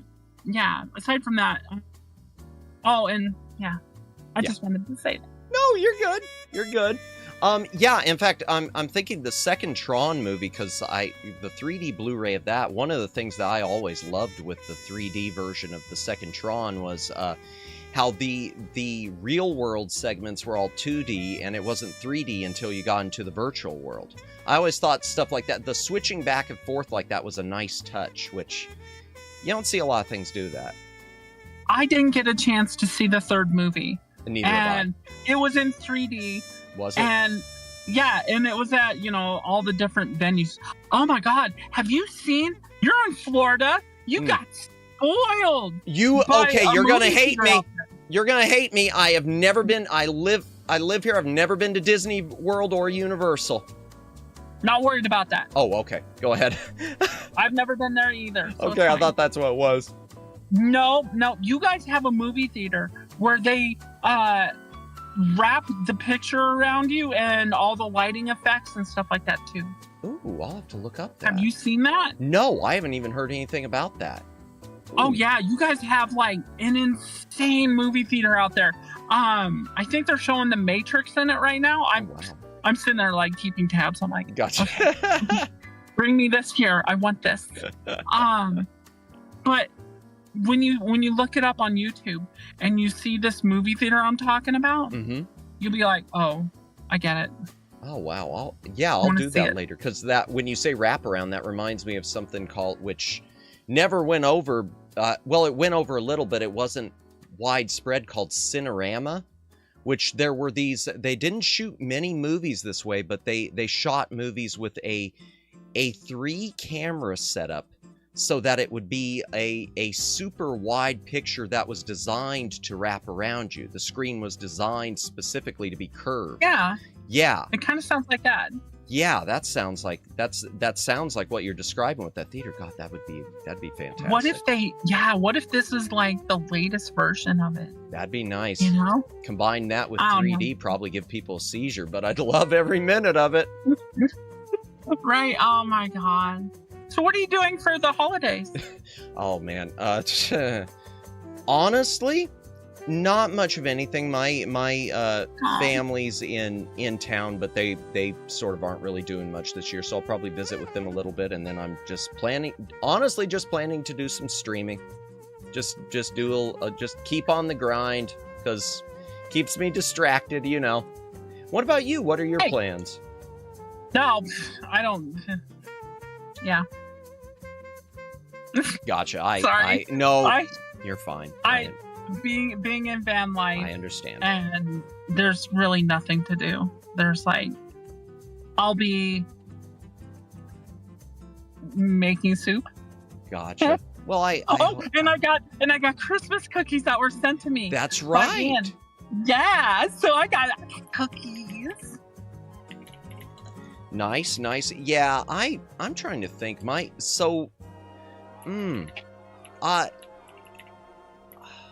Yeah, holidays, I feel like really for the past, this is kind of depressing, but I always feel like for the past 5 years, I haven't really done much. And neither has my family, sort of because I moved to Florida about the same time that my immediate family did, and most of the extended family is back where you are in Colorado, and you know, not necessarily close with them. So, I've got a raid coming in. Welcome in, Raiders. Welcome in, Nekalolita Legion. Welcome in, Blazing Wolf Gaming.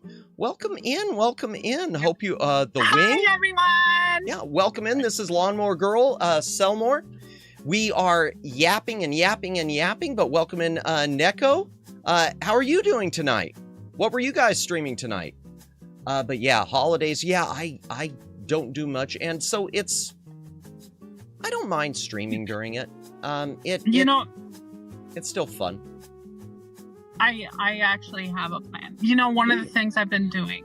Yeah, one of the things I've been doing since I started doing Lawnmower Girl for these past 3 years is I try and be online consistently, doing videos or talking with. I talk with people all the time on Twitter and stuff, but you know, I try and be there for people who don't have people to be with. Yeah, that's good. So my plan is to take care of the community. That's good. So, that's good. Yeah. It's always nice to have something bigger than yourself that you can do like that. You know, one of the things that really come to enjoy is that I can just turn on my camera and just talk. Yes. And people are happy to listen. Sure, it's not 500,000, but you know, the people who need me are there, and I need them just as much as they need me. So we keep each other company. Gotcha. You're there for them right when they need. Yeah, I can see that. That's the amount of people that came out after my accident and wishing me well, and all the wonderful wishes. Well, I mean, I just said wishing, but no, you're good. It's hard to describe when people come around you to make sure you're okay and stuff like that, and that's what it's all about, right?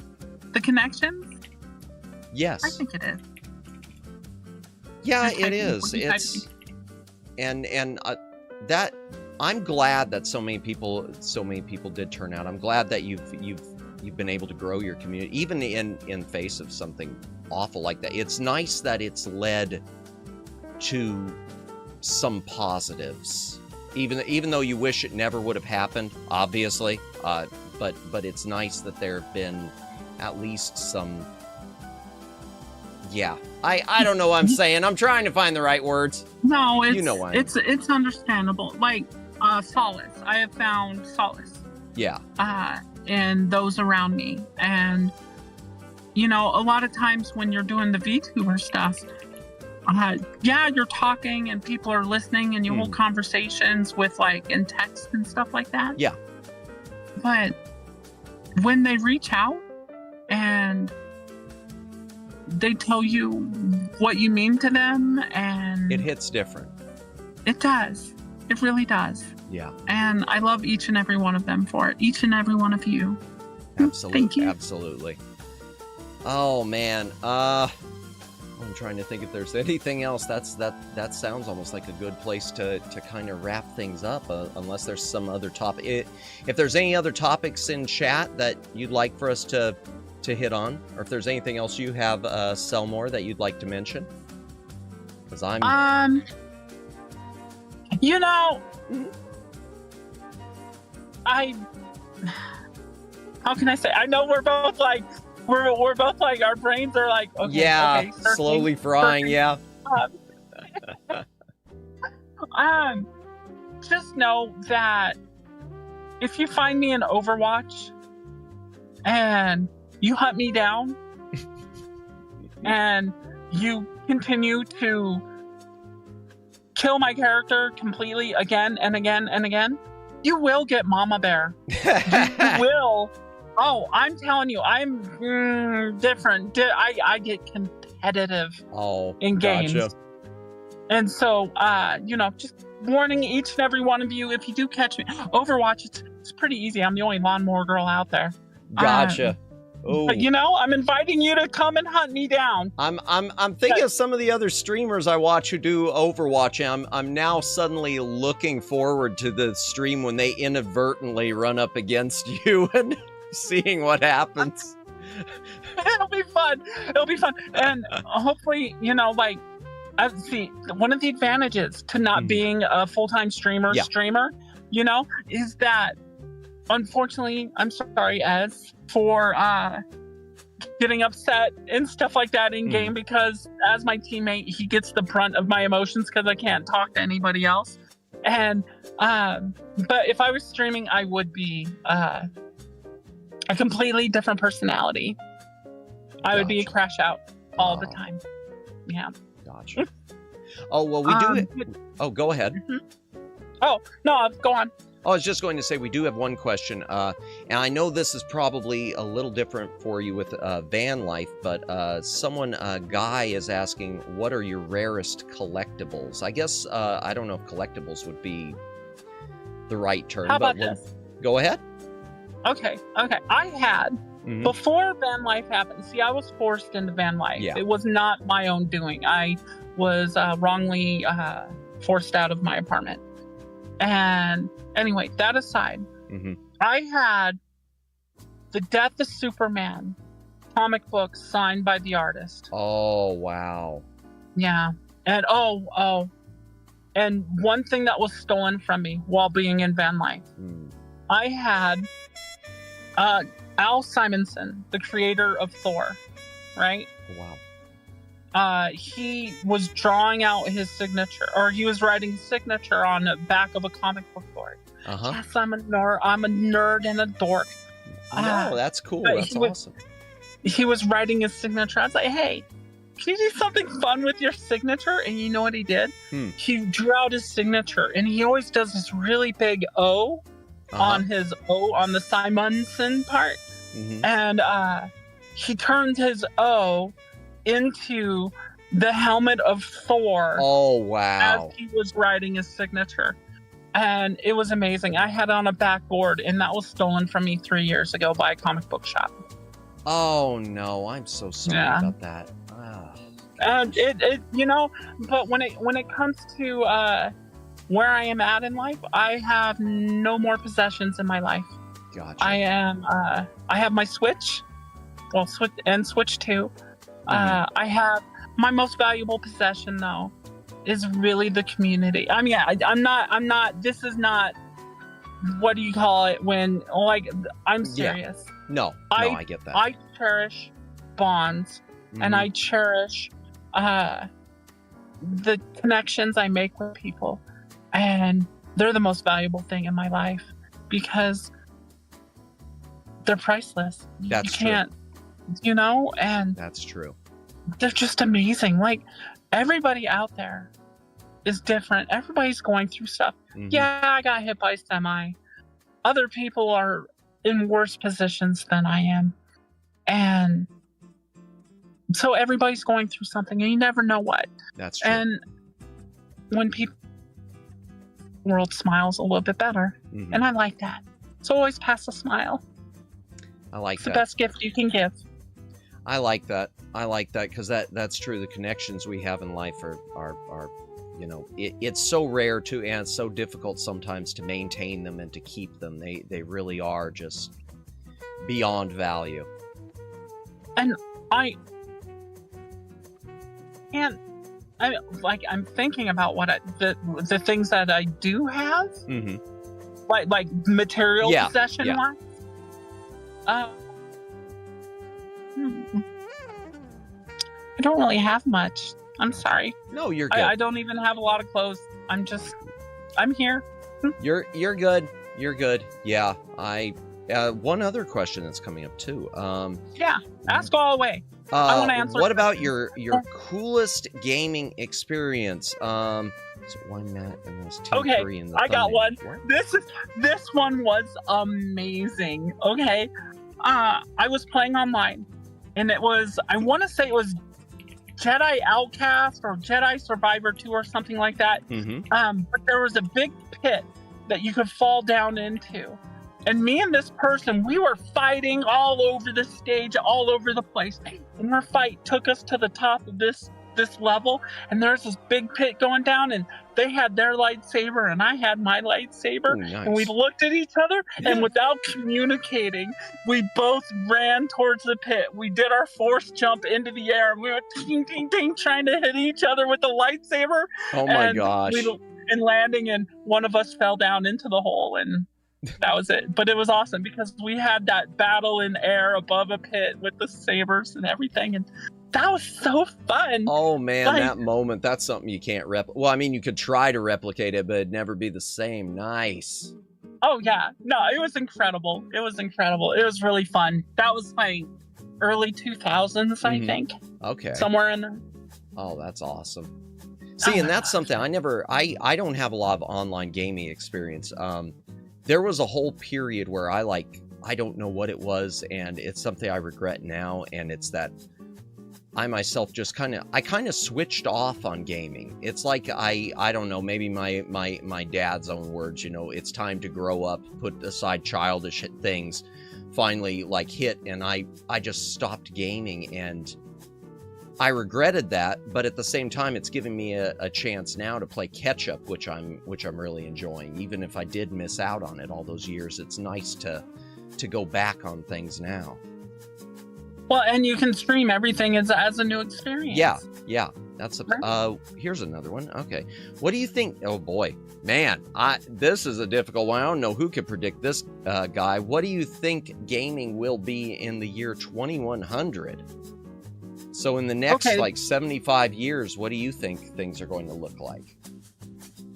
I think we're going to 75 years. Let's take a look at the last 75 years. Last 75 years, we got the advent of AI. So within that 75 years, we're now at a point where AI is encroaching into video game making. And it doesn't have to be the death sentence that people could be. It could actually end up creating some incredibly amazing adventures and stuff in games if it's done right.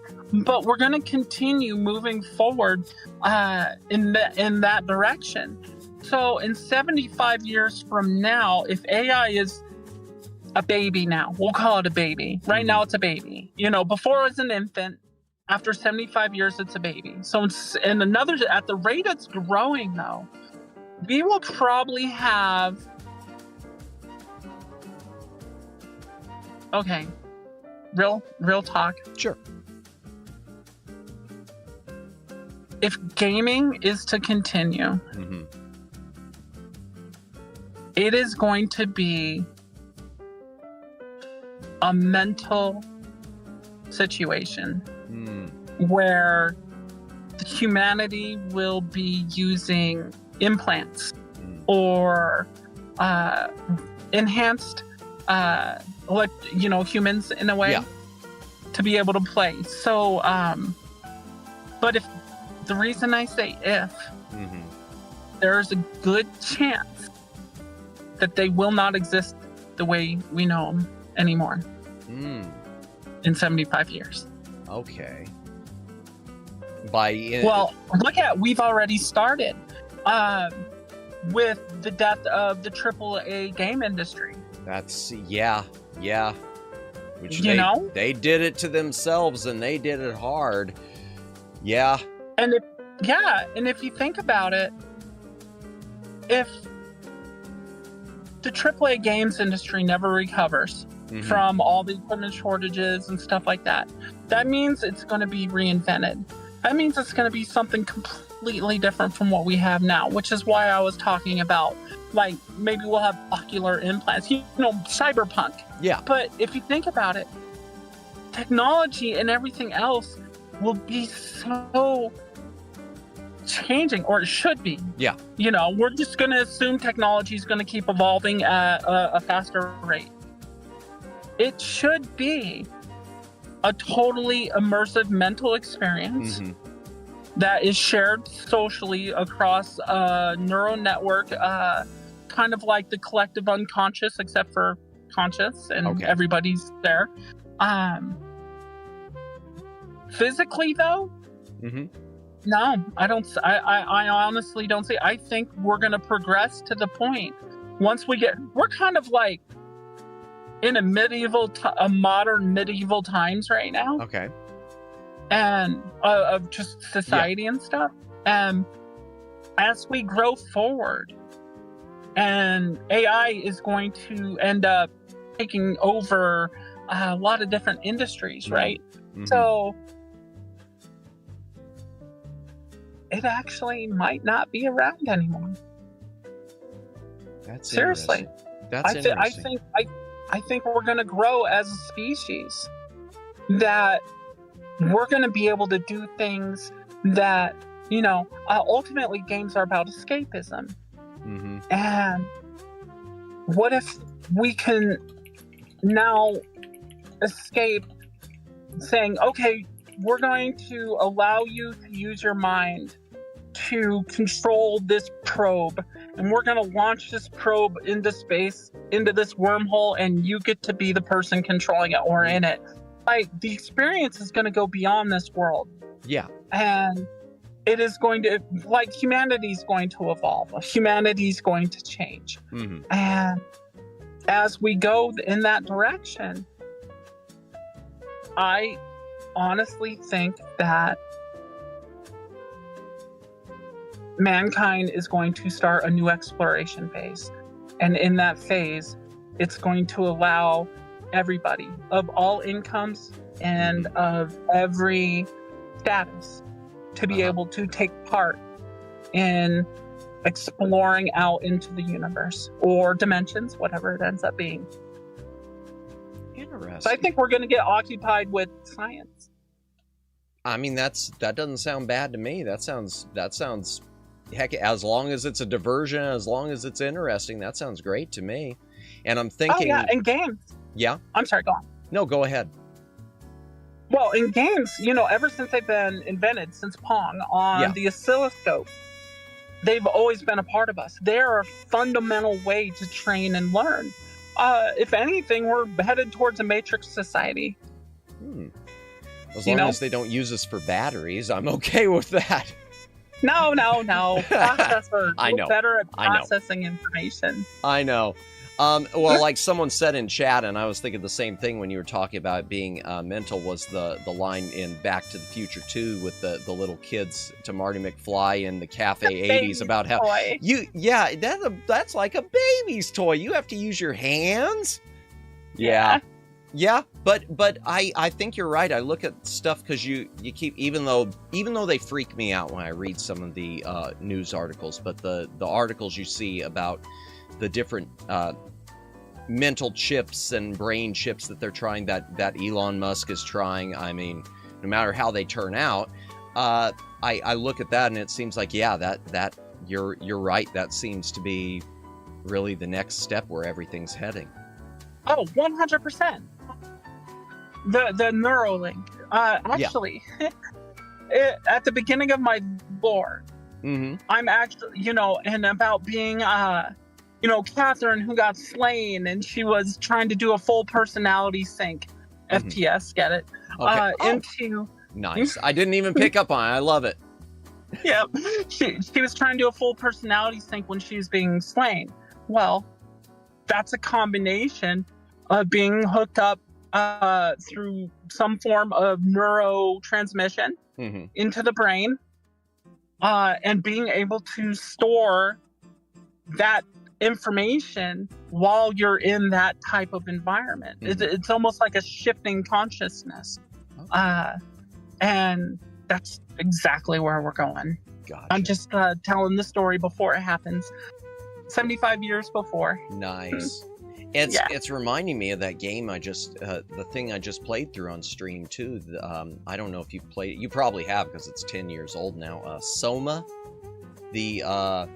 It's like a sci-fi horror game, but it all does sort of center around the idea of humans transferring their consciousness into a computer world in order to save humanity after the Earth is doomed. But yeah, yeah. I mean, all this stuff which was science fiction, it feels like it's just right on the doorstep now.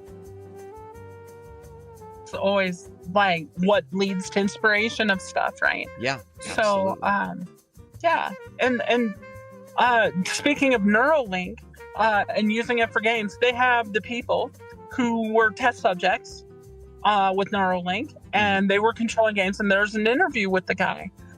And he said, yeah, at first it was a little hard to do it, but now it feels like I'm cheating because it responds to his thought process in a game rather than controlling now. So he's gone beyond trying to control it, and now he's just instinctively controlling the game. And he's he says it's insane.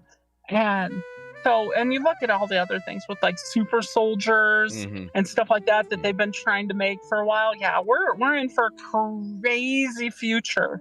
Yeah, we really are. Wow. Completely going in another direction. One question here.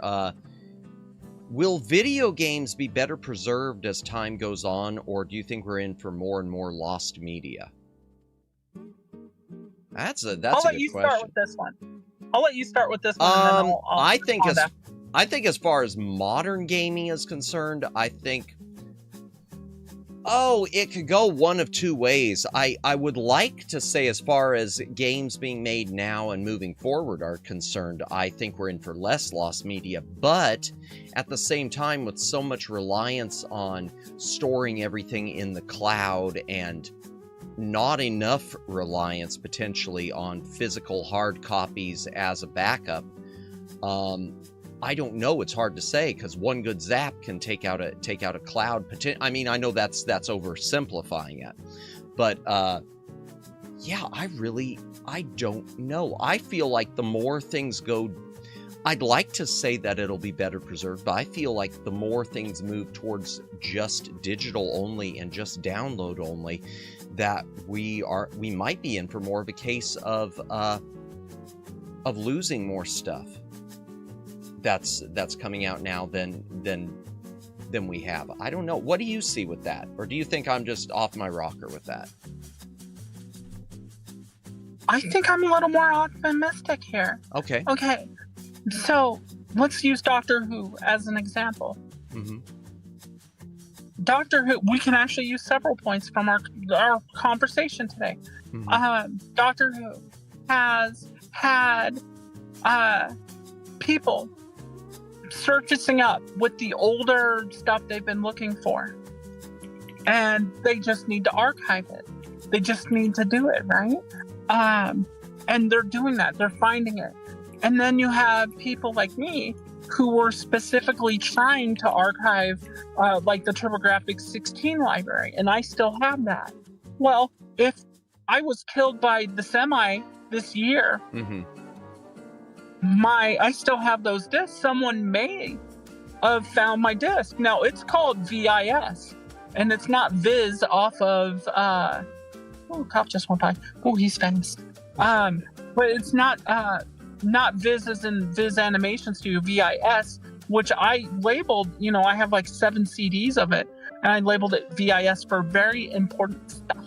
Gotcha. And okay. so one day, if I was killed by this semi, people would have gone through my possessions, and someone hopefully would have found my CDs and popped them into a computer. Gotcha. And then they would have found an archive of a bunch of games that may have been lost. Oh, wow. And as we move forward, we'll assume efforts like that are going to continue. I think games will be preserved, even if they'll all be able to fit on a tiny little dot by the time it happens. But I think games will always be preserved and a part of our culture. But it may not be as mainstream as it is right now. Mm-hmm. Gotcha. Okay, another question. We're going to circle back with this one. Dark Hunter's asking in regards to the neural link. Do you think we're ever going to... Now, I think my opinion on this is yes, it is a danger. But do you think we're ever going to run into a real danger where people can be hacked and controlled through something like that?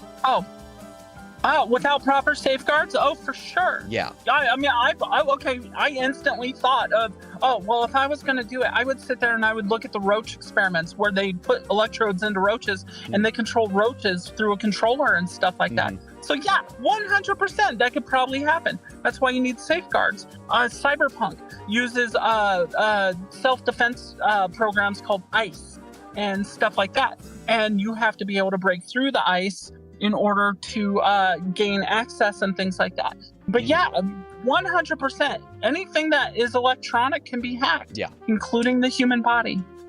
Agreed. I'm going to ask one last question. I'm going off switching tangents back to gaming one more time. That's fine. My question for you, because I know you mentioned a lot about Nintendo. I know you're a Nintendo fan. I know you mentioned a lot of stuff with Atari, and we both agree that Atari's making good moves right now. Within the next, I'm not even going to say 5 years from now. I'm going to say in the next 3 years from now. Who do you think the major players are going to be as far as the major console manufacturers, main companies be in the game? Do you think it's still going to be Sony, Microsoft, and Nintendo, or do you think Atari's going to get back in there? Or what do you think the landscape's going to look like in the next 3 to 5 years with all the upheaval we've been seeing? Okay. If the RAM shortage doesn't wipe out everyone. Yeah. Assuming components are available. But see, that's the thing, right? Like all the components going vacant for consumers, stuff will still be available to buy and stuff like that at, prices or whatever. But what year are we in? 25. So we'll say 2030, right? Yeah, that'll work. By 2030, we're going to have new emergent technologies that are going to be different style gaming devices. Those are going to be more akin to the computer human interface, where you're doing more of the mental stuff. Because you don't even have to have implants. Okay. A lot of, not having a Neuralink, that's like a no ping loss situation, right? Okay. Yeah. But you can wear headsets and stuff like that now and control computers and stuff. So we're probably going to start seeing more emergent technologies. Microsoft, they kind of went, I'm out. Yeah. And so, like, but they kind of did that to themselves at the same time. But a lot of people don't realize that Microsoft has been putting a ton of money into AI, which is where they kind of like, but they didn't back up like their reserves of memory and stuff. And that's why I think we're seeing price hikes. So Microsoft, they'll be around, but they're going to be more like in the bottom rung third tier. Gotcha. Okay. I think Sony is going to be combating with Nintendo more. Nintendo, as much as they want to say, oh no, we're not in a hardware market, Sony's going to make sure they know they're in the hardware market. Okay. Because, see, Sony, what they want to do is they're already talking about creating a handheld dock situation with one of their future consoles, possibly Really? an extension. Yeah, there's a possible... There's a rumor going around that the PlayStation 6 will be they'll have their console, but you know how they have that little handheld version of the PS5? Okay, yeah. Imagine that turning into a companion for the PS6, but a fully loaded system. Okay. And so they're probably going to have 2 different pieces of hardware by 2030 out in the market, which is going to force Nintendo, after 5 years, to start evaluating how they actually want to approach the next generation after that. Because Nintendo, you know, they've been in the game for, 120 some odd years now? Yeah. So yeah, they'll be gambling around. machines and whatnot, yeah. Yep. But Nintendo is going to be forced. Now, I think this Switch 2, I think this might be the last Switch of the series. I think they're going to change and they're going to go into a new direction with their hardware, with something. If computers are vanishing, like custom computers and stuff, we're going to see companies want to take the place of the computer and the video game machine at the same time, and not be PC Master Race or versus consoles. I think what we're going to start seeing is a growth of consoles into PCs, which is kind of like the Steam machine, but that's now probably going to be almost dead in the water. Okay. Yeah. I was thinking the Gabe Cube, as a lot of people have been calling it. I had high expectations for it, but all this AI, the hoarding and the changing of the pricing of stuff towards consumers just seems like that's already kneecapped that. So yeah. Okay, and where do you think in the end Atari's going to stand in all of this? Because I'm always curious about them. I've been watching Atari kind of closely this last year. I think they are working their way up to possibly, if Atari continues on the current path that they are doing, they will eventually. Now, I believe Namco Bandai actually owns them now, right? I think that's it. That makes sense because of some of the stuff they've been putting out with the Atari 7800 plus thing. Yeah. So yeah, okay. Yeah, so I think they might be positioning themselves into, this is the hard part though. Do you have a TV? Yes, I still do. I still use my 3D TV like a Neanderthal. But you said a keyword, still. Still. You still, yeah. So, if TVs are getting phased out, but people no longer have access to building top-of-the-line computers and they have to work with older hardware, what if the technology ends up being TV computers? It wouldn't. It makes sense. In fact, that kind of is reminding me of something I saw earlier today, which was interesting to me. And it made sense for me because I don't do a lot of watching things that are streaming. I just don't. There was an opinion piece out that was saying if you buy a new TV, don't ever let it connect to the internet and start loading itself up with all the different applications. Force the companies to make force them to make a separate unit, force them to make the TV, and keep the separate box for your apps as a separate box for your apps. But as nice as that might sound, I just don't see something like that happening. I think they're always going to be, they've decided that's the direction of the industry, is to put everything into one unit, as you're saying. You know, and thinking about it, so Microsoft has been working on cloud gaming since the original Xbox. Okay. I remember when they released the Xbox, they said, hey, we're going to be releasing the 360 eventually, and we're going to be focusing on trying to get cloud services up and running. And here it is 20 years later, right? So cloud gaming is definitely going to be the push forward. So really, it boils down to what's going to access the cloud gaming. But broadband isn't at the point it needs to be yet in order for everybody to go cloud gaming. No. So I wonder if we're actually at more of a 10-year time span. What's I bet you it's 2035 when we will see the true next generation, not just an iterative update. You know, that with cloud gaming, it's going to be about how you access the cloud. How do you access that information? And as it keeps going, if information all becomes ending up being cloud-based and stored, it'll probably be stored a lot of stuff peer-to-peer. And then they'll probably, it's going to be about all how you access the cloud and the broadband that's available. If AI keeps going and it actually creates the benefits that they're talking about, where the quality of life of people actually improves overall, then the devices to access that will probably be inexpensive. And it'll just matter, like, how do we see Nintendo wanting to access that information?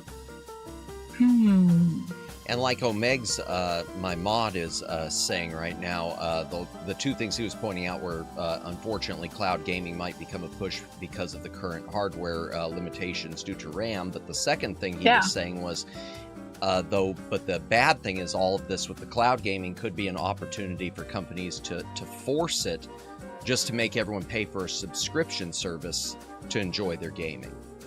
So, that's one thing I do hate to see is the subscription stuff.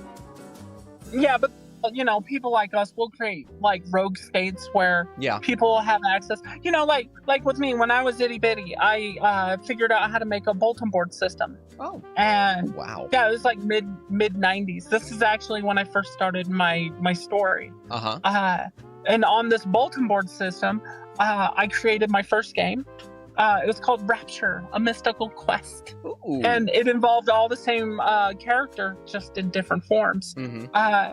And so there's always going to be people who are going to make servers or access. You know what? That's what it's going to do. It's going to, you know what? That's actually kind of exciting. Think about it. Like, while all the companies are sitting there and trying to do whatever with AI, it's going to be people like us and everybody in chat and more who are going to create the experience. Oh my gosh. Video games are going to become a completely consumer-made market. That would be interesting. That's what's going to happen. It's almost like a pirate radio situation when you think about it. I like that. I like that. Yeah. It could be very interesting. Will people... I'm excited about that one. Will some people in the future still try blaming video games for everything? Yes. Short answer, guy, yes. Long answer, guy, yes. They're always going to be blaming the... It's always going to be the video game's fault. It's always going blame. to be... No, go ahead. I was going to say, I blame video games for my daddy going out and getting some milk. Yeah. Oh, you know, well, I'm sure someone's blamed that at some point and tried to bring a lawsuit. Yeah. It's Midway's fault. He couldn't tear himself away from Smash TV. That was a fun game. That's also one of my favorite pieces of game lore in terms of sleaziness by Midway. The whole thing where you had to collect keys to the Pleasure Dome. I guess the original arcade games, they just assumed no one would ever be able to get all the keys, so they never programmed the Pleasure Dome into it. And it wasn't until someone actually did it that it was like, oh, guess we have to put out an update. Man. You know what game reminds me of Smash TV, though? Did you ever play Mad World on the Wii? By Sega? No, I didn't. I never played a lot of Wii stuff. Mad World. Okay. Mad World was, I want to say it was by Grasshopper, released through Sega on the Nintendo Wii.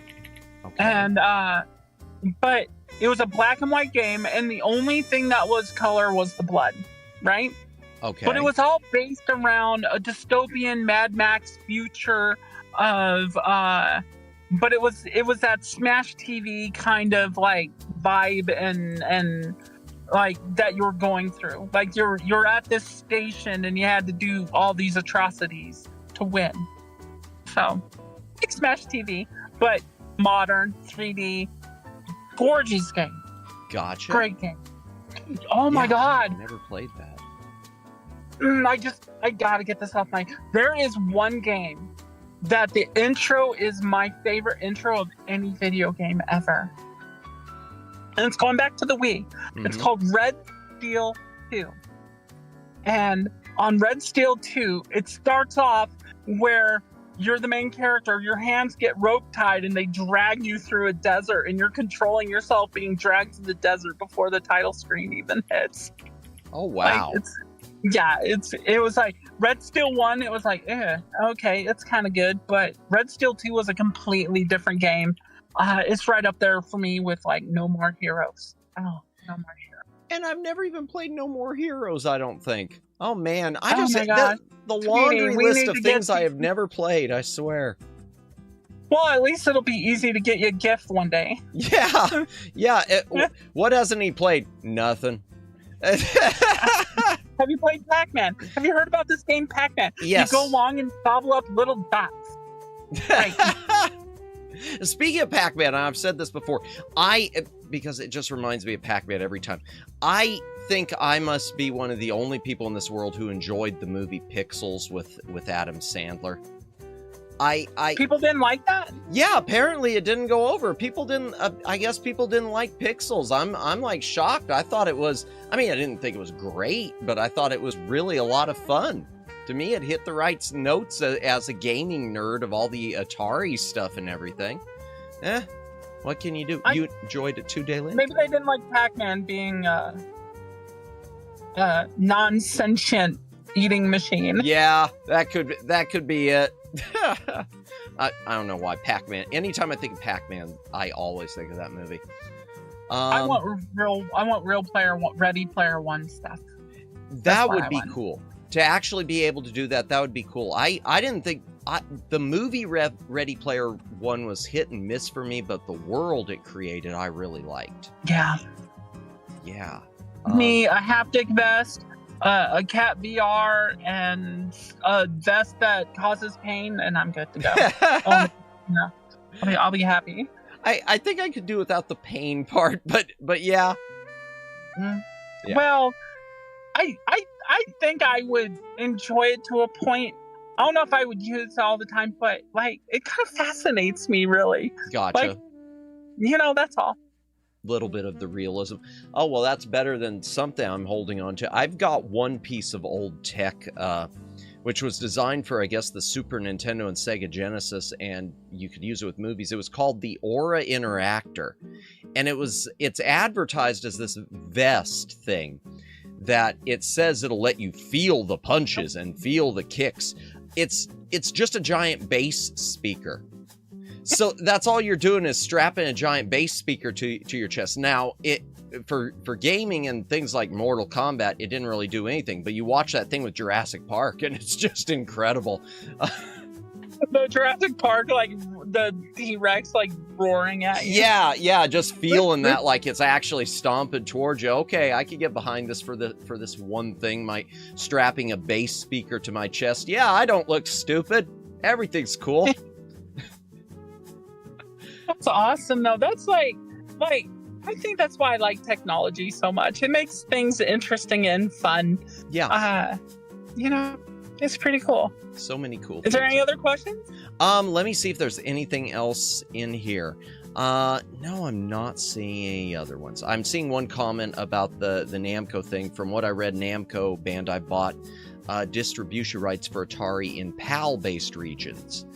2009 article, so I don't know if that's true now. But I can never pronounce that. Infogrames owns the company Atari fully and renamed itself to Atari. Well, and I don't blame him. I would have named myself to Atari too if I was.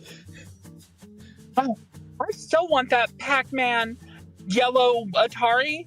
Like, that was fun. I wish that would have been the same price,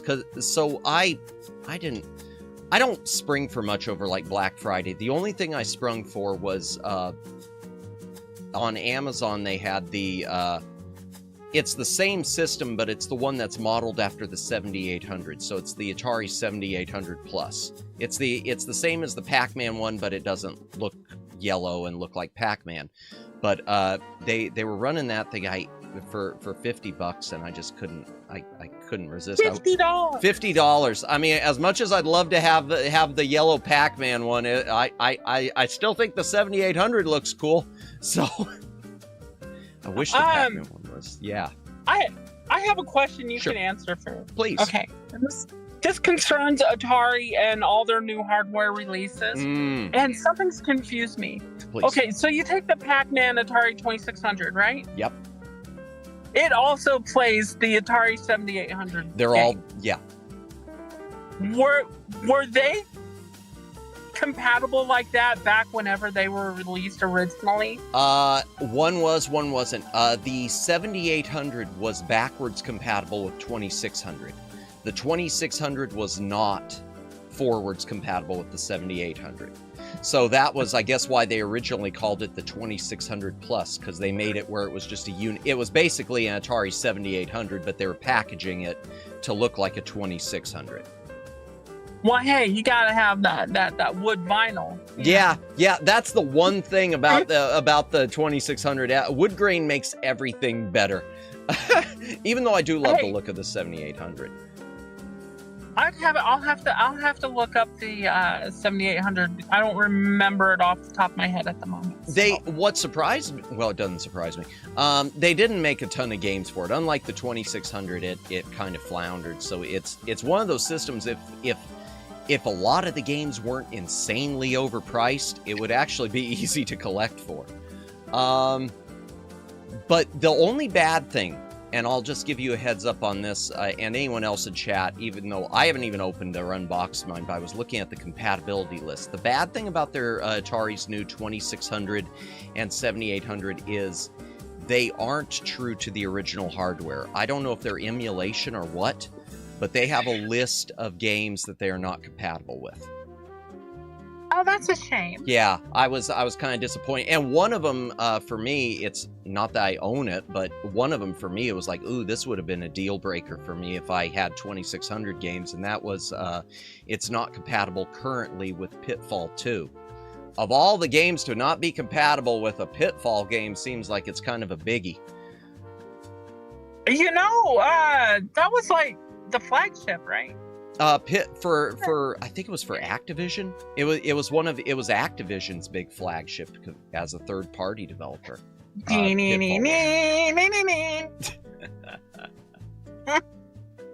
Oh my gosh. But yeah, it's got compatibility issues, and when you look at it, it's powered by, I guess, a rock chip processor, so same as a lot of tablets and things, so I don't know if it's emulation or what, but it still looks nice. I don't know. Like, I hope they continue. I really do. I do. I want to see them grow. I do. I want to see them grow. Only thing I've had disappointment with, it's both happy but also disappointment as I look at the stuff they've been releasing for the 2600 and the 7800 and a lot of their new cartridges. It seems like more of them are homebrews that are being given an official release than reissuing some of the older stuff, and I wish it was a little more balanced. I'd like to see more of the classic things that you can't afford to touch on eBay, you know, getting a reissue type of thing. But I don't know. I'm curious. I hope they do continue with it. Even if it is emulation, I hope they continue with it. What's your favorite system? My favorite system? Yeah. Oh, I always go back and forth. I kind of bounce back and forth between the original NES and the Sega Genesis. My own library is largest because of my family having it before and me taking it later, was the NES.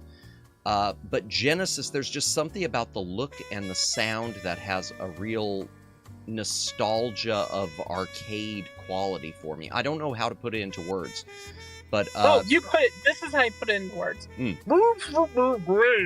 Or something like that. Yeah, the vocal samples were always, there are a few games on it that have great vocals, and then there are others that's just wow. Oof. You know, the Genesis had Golden Axe. Yes. Yeah, Golden Axe was fun. Golden Axe was fun. I like Genesis. I always go back and forth between NES and Genesis. What about you? What is your favorite system, if you can pick one? The Nintendo 64. Ah. It was the one that was, well, okay. I mean, I have a special place in my heart for the TurboGrafx, right? Mm-hmm. But the Nintendo 64 was almost, in a way, my first system.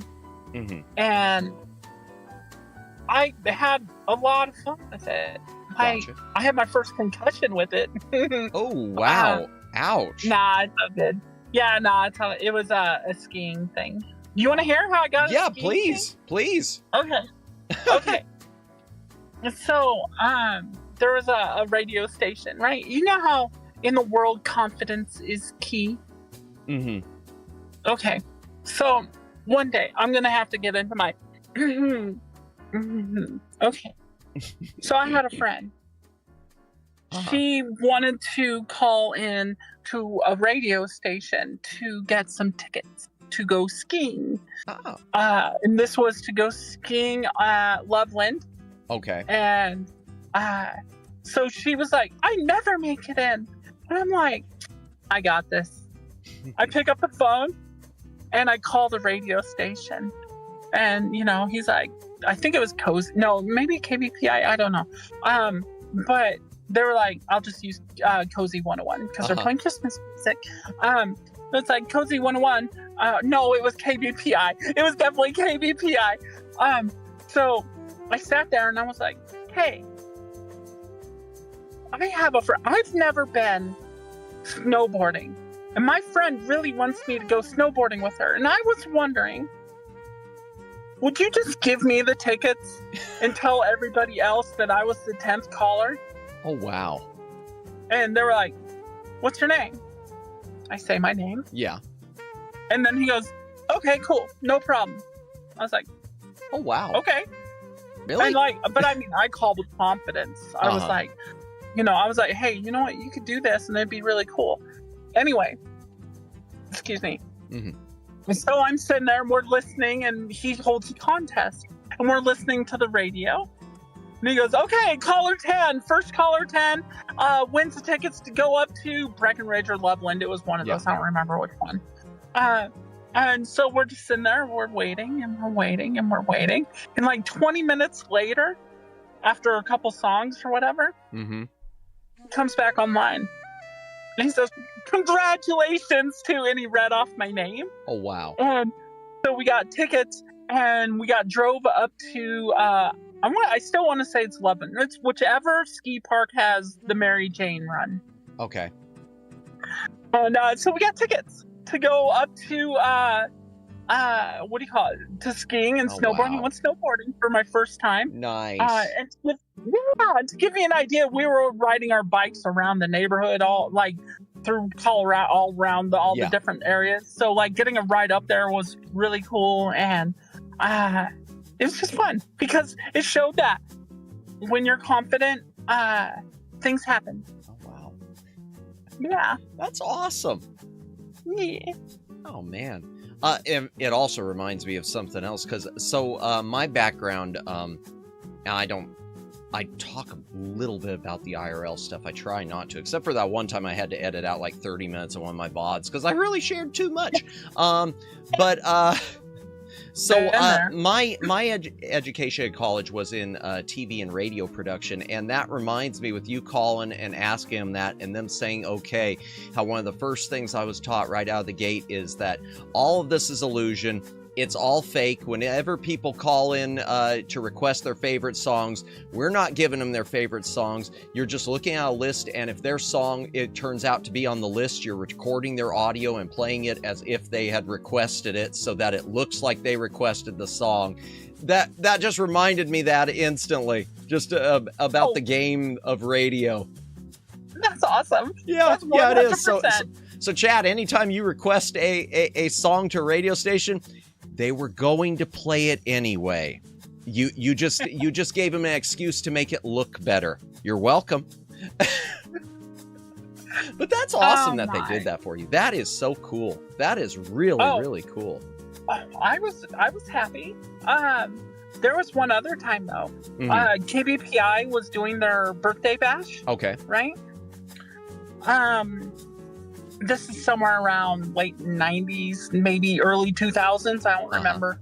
And they sat there, and I'm sitting there, and I'm just listening to music, like just sitting there listening. And then all of a sudden, I'm stopped because it's a commercial, and I'm hearing the commercial, and I'm like, wait a second, what is that?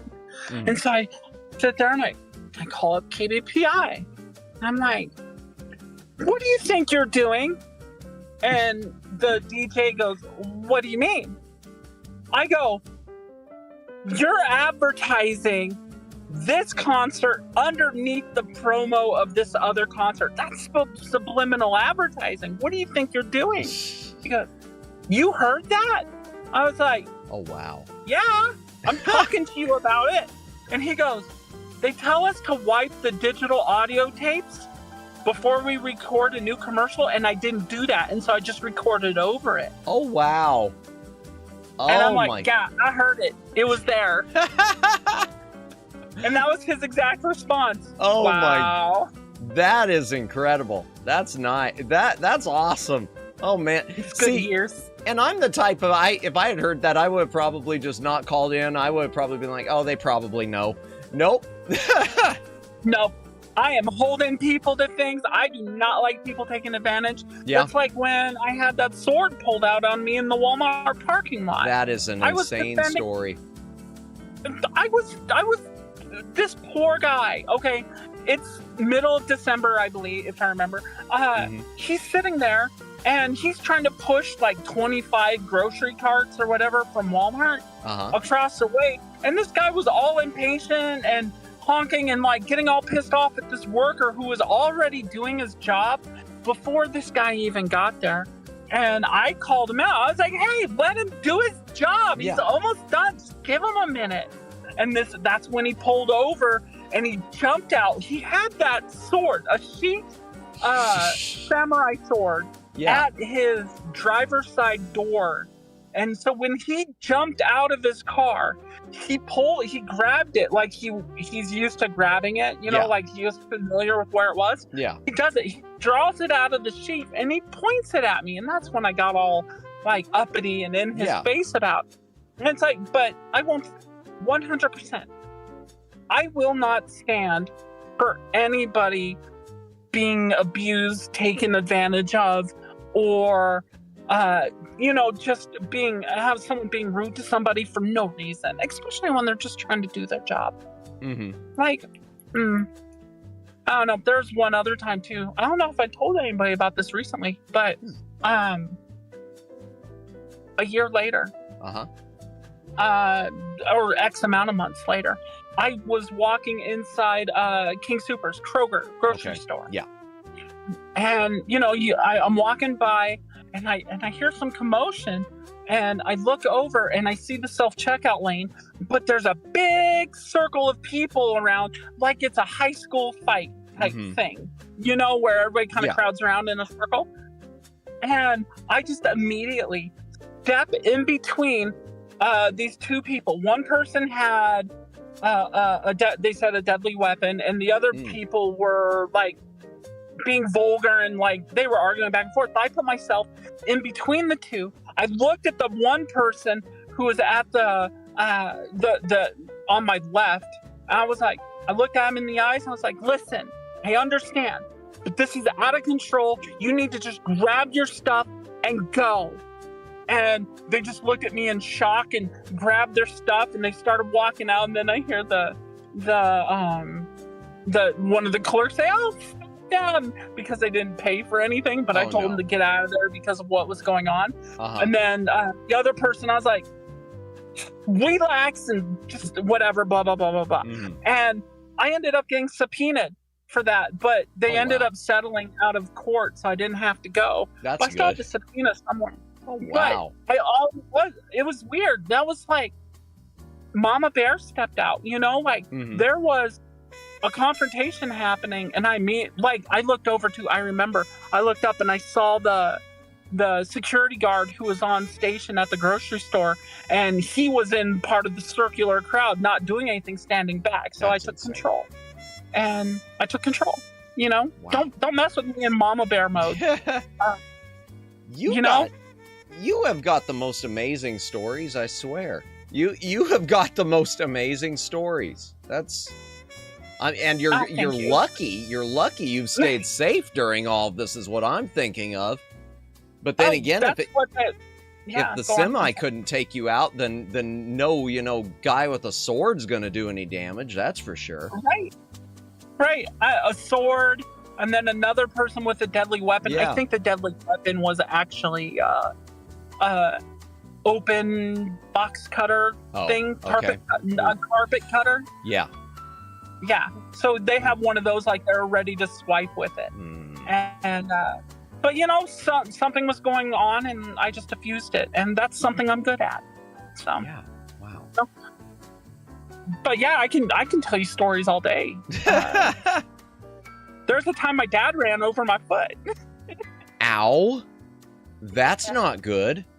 He was trying to bond with me and my sisters. And so he took us all out to his favorite fishing spot in Grand Junction or something like that. And I don't know. I tried finding the lake. I don't know which one it was. Okay. And so we're sitting there, and we're leaving. Right. He's done. He's like, none of you are going to be fishing. I tried to pay attention. Anyway, so, and now my dad was an old military vet, like the wars he's been in has erased his emotions. Gotcha. So he's just trying to connect with his children on any means necessary. Right. Okay. Yeah. To give you an idea, he was supposed to be impotent. Is that when you can't have children? Yeah. Impotent. Yeah, he was that because during the war he got exposed to radiation when he went in to encapsulate like some rod or something like that. Gotcha. So he wasn't supposed to have children, and then he had twins. Oh wow. Yeah, right. Anyway, so my older sister, she's sitting in the front seat next to my dad, and my twin sister, she's sitting in the seat next to me, and I'm leaning up against the door. Being a dumb kid, Yeah. Next thing I know, the door opens. They were supposed to be locked. The door opens. Oh, wow. I'm holding on to the ring that's around the thing for a door handle, on the inside, like those little grips or whatever. So I'm holding on to that. I got my other hand on the seat, and my legs are flying out the door. Oh, You know, wow. I'm sitting there holding on for my dear life. Jeez. It's on a dirt road at this point because we're Yeah. still at the reservoir. Uh-huh. And so he ends up going, and what happens is my left foot gets caught by the tire, Ooh. and it rips me off. My foot goes underneath it, Oh. and it's like dragging on top of it, and I'm just sitting there, and I'm hanging on for my dear life, but my foot has already gone underneath the Uh-huh. tire, Oh, God. and all I hear is my sister say my name, out, door, and my dad turns around and looks, and he's like, he stops his car, he gets out, and he picks me up because I think I let go at some point. He picks me up, brings me back to the car, sets me down. He goes back and grabs my sock because it ripped off my shoe and my sock. Oh, wow. And we're sitting there and we're driving back to Denver. And, like, we were up in the mountains somewhere. We're Yeah. driving back to Denver, and my sister is looking at me with her mouth like Yeah. that. Yeah. And my twin sister's not even doing anything. And then I hear my dad say, "Nobody's safe for them to look down at their foot." And I'm like, oh. Oh, no. Screaming my head off because all I see is blood everywhere. Oh, my gosh. Yeah. So I'm just this little kid, like, screaming my head off, and blood's going everywhere, and now my dad's just like, oh my God. Oh, my gosh. So he eventually gets me to the hospital, and they bandage my foot up and stuff. But now I got a permanent big old, like, crooked arrowhead, like, looking scar on my foot. Oh, wow. Well, got another case where you were lucky. Wow. I'm Man. telling you. Man, I feel like you could just set up a whole series of videos detailing your different brushes with death and go viral. Wow. Wow. Wow. Well, let's see. This world has tried killing me 5, 6, 7 times now. So, survived every one of them. Jeez Louise. Yeah. Well, we're all thankful for it. I know I've said that already, but man. Oh, man. it's All I gotta say is, you know, God definitely has plans for you. I mean, I know. definitely keeping you here through all that. Yeah. Holy Hannah. There was one time, and this is when I'm older. I'm Mhm. trying to help a guy. Okay, my friend, she is her dad has his own construction company, and so I was taking notes at his site because I wanted a job, and I was taking notes on his construction site. Okay. Now, have you ever been to a construction site? Probably in passing, but that's about it. Okay. Do you know what a joist is? Not right off. No. Joyce. Okay. No. A joist is a big metal, like B-shaped, like structural bar Okay. that ends up making the structure of the floor, Okay. right? And they're spaced about a foot or a foot and a half a piece from each other, right? Mhm. And they had a whole bunch of plywood to put all over the second floor, and I was taking notes. Okay. I was writing down. I was basically being a clerk that calculates, like, a logistics person, Mhm. you know, making sure everything's adding up and stuff like that. Yeah. And so I'm sitting there, I'm standing on one, and this construction worker, and, you know, for how old he was, you'd think he would be smarter. I'm up on the second floor. I'm standing on this one wood. He gets off of the wood that I'm on, but he pushes off with it with his foot. Oh. And what it does is it shoves the plywood out because of the force he put on it.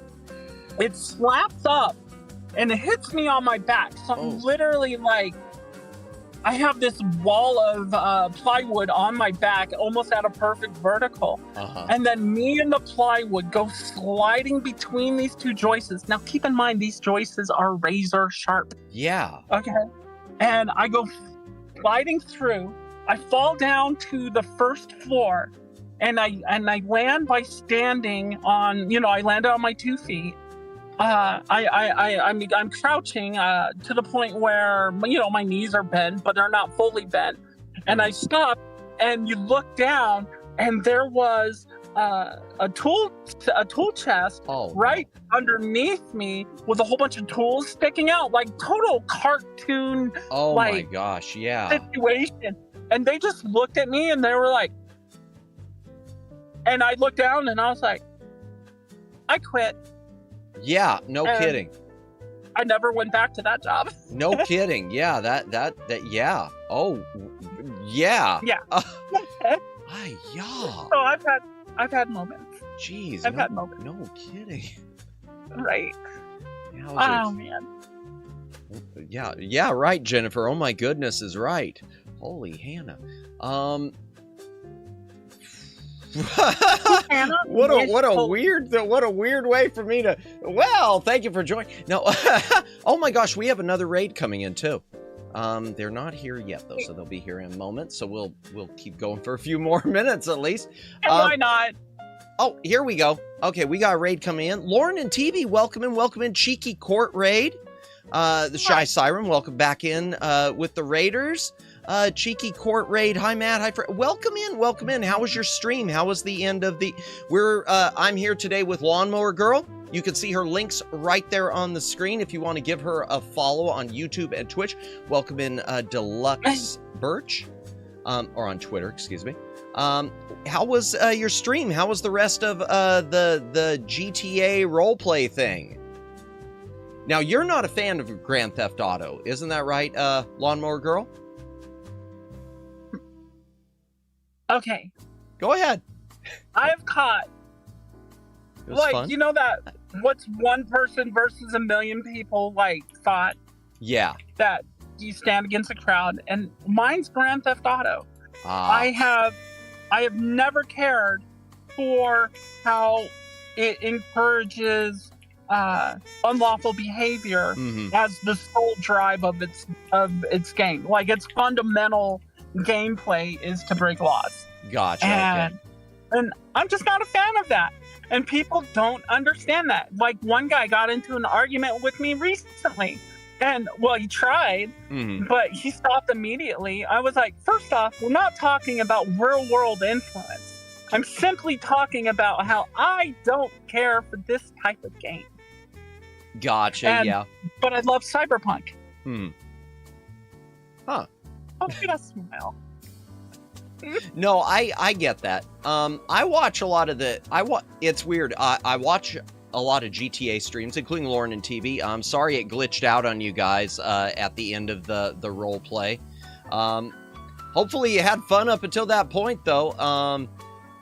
But yeah, I'll watch the streams, and I enjoy when people do these roleplay streams where they put a bunch of VTubers in and they do personas and stuff and create lives in there. But the regular thing, no, I agree. It's not necessarily my cup of tea. I enjoy watching it some for the meme, but yeah, it's not quite my cup of tea. In a way, doesn't make a thing.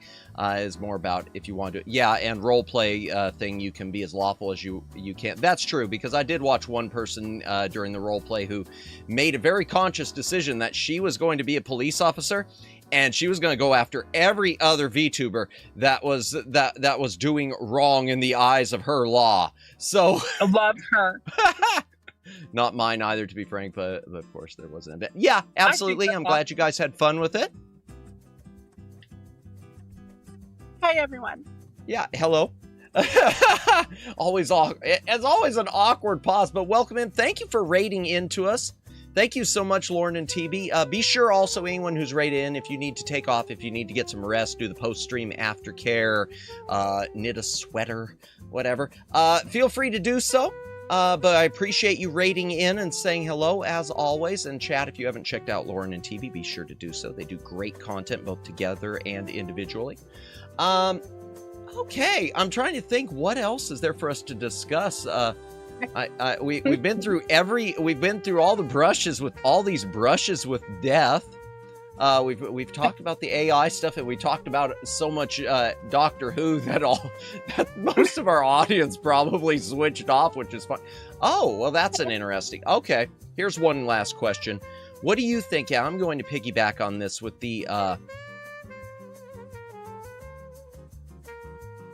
rise of AI with it, and with the CEO pitching so much that he's pushing so much AI into it.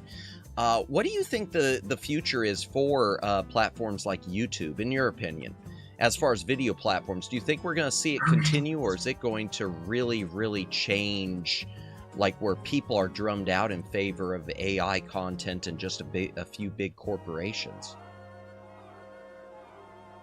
Okay. I think that if you want to be successful on a platform like YouTube, and YouTube is rolling out new tools, that you should not handicap yourself from using those tools. Instead, find a way to use them that makes whatever you use with them uniquely yours, because it's here to stay. And companies like YouTube are going to prioritize the AI content that comes from their platform. Absolutely. No, I agree with you. It's just a matter of finding the way to use it, and to use it in a way that you're comfortable and happy with. And at the end of the day, you can't change what the YouTube algorithm's going to do. The chips are going to fall where they're going to fall.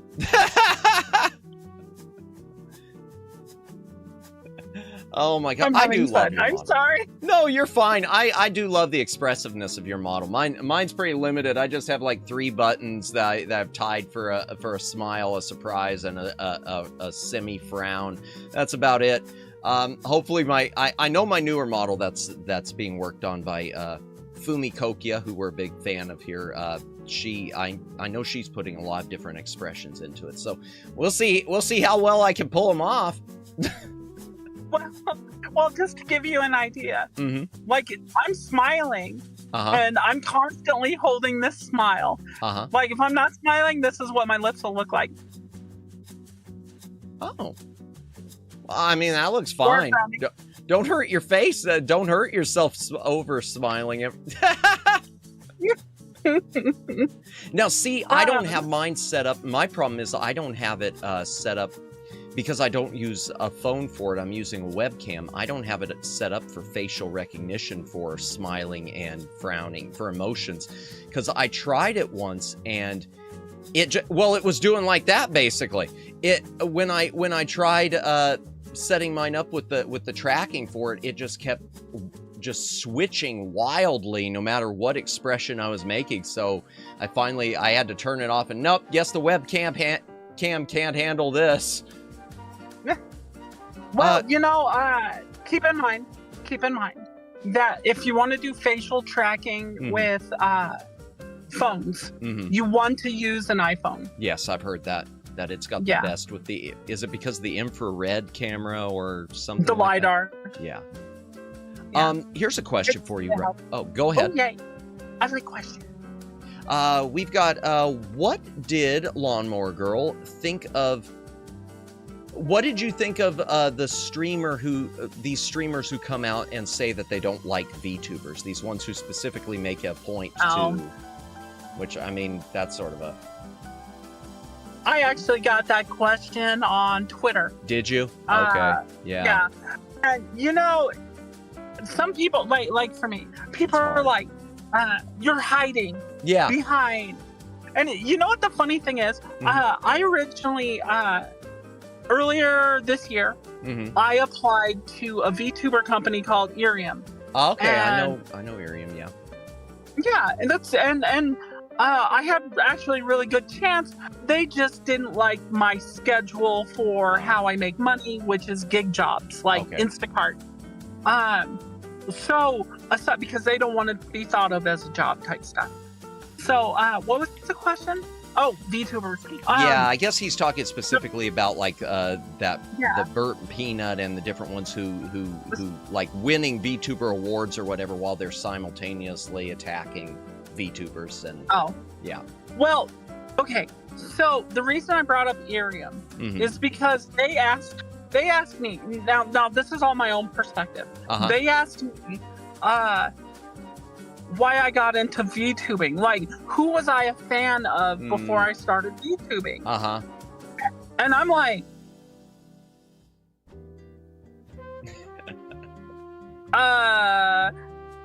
no. Because I wasn't a fan of VTubers before I became one. Uh-huh. I wanted to tell my story. I've been in van life since 2019. Okay. In 20 but see, on Twitter, before I shut it down, I was actually invited by Upload VR to the Consumer Electronics Show before I started doing VTubing. Okay. But since I couldn't make it, somebody else got that, and now they're off thrill seeking a lot of information. So aside from that, I got into it so I could tell my story. Okay. I'm an animator. Of course I want to be a VTuber. Yeah, makes sense. Like this model was made by my bestie. Okay. The model before this was completely made by me.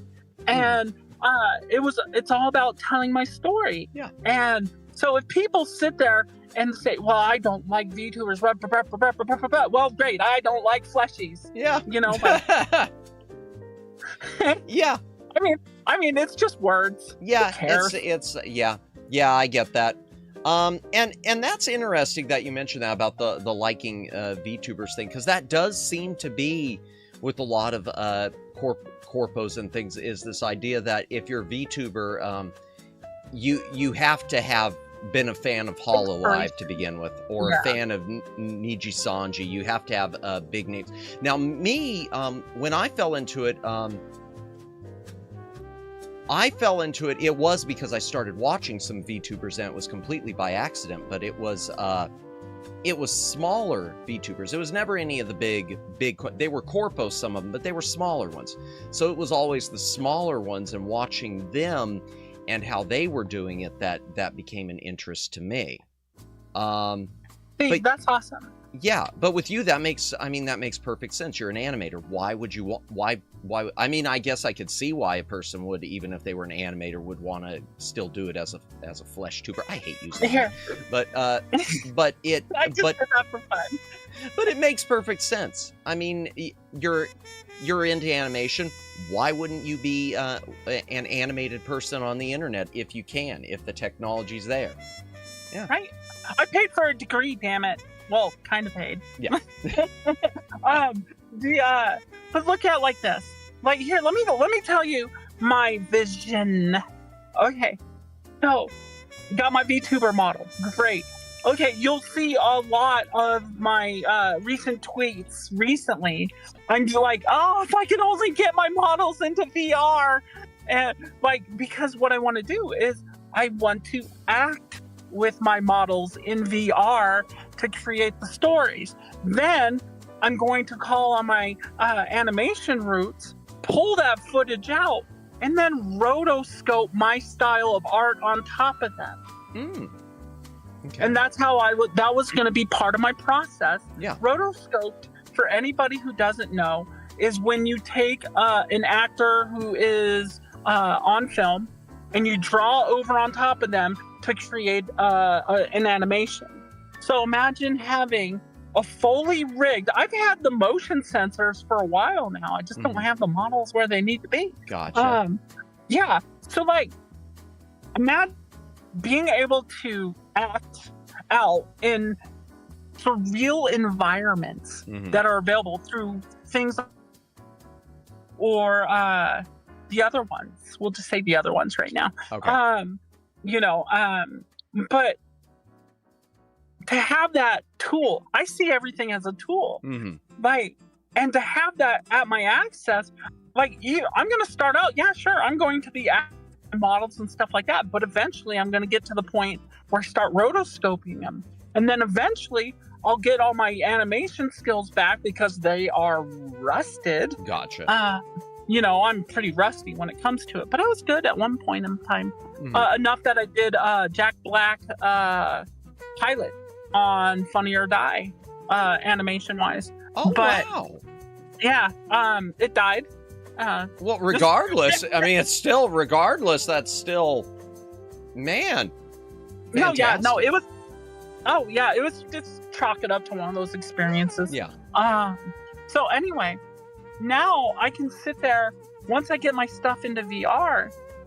Like people don't understand like the stories I want to tell. Like right now, all my lore is everything is lore, but I'm almost handicapped at this point to where I'm not handicapped, but bottlenecked. Yeah. I'm bottlenecked. And I need to get into the VR space to uncap the bottleneck. Gotcha. And then I'm going to have a blast. And so so if someone comes around and says, oh, you're hiding your face. Well, yeah. Duh, that's why I'm a vtuber. I mean, in reality, and that doesn't mean a person looks bad. It just means they don't want to be out there showing their face. In some cases, it's anonymity. There are so many. There are. Oh, go on. Yeah, no, go ahead. Oh, I was going to say, there are a couple people. Like, I did a face reveal when I had 500 followers at one point. Oh, wow. On Twitter. Uh-huh. And so there are some people who know what I look like in real life. Oh, wow. Nice, nice. They said I'm quite a ticket. There you go. Exactly. And see, that seems to be, honestly, most of the people in this sphere who I know, who I've seen reveals of, who have revealed, it's like, yeah, they're not hiding behind the model because they're trying to hide something like that. It's because they like it. It's because we like being an anime person. Right. And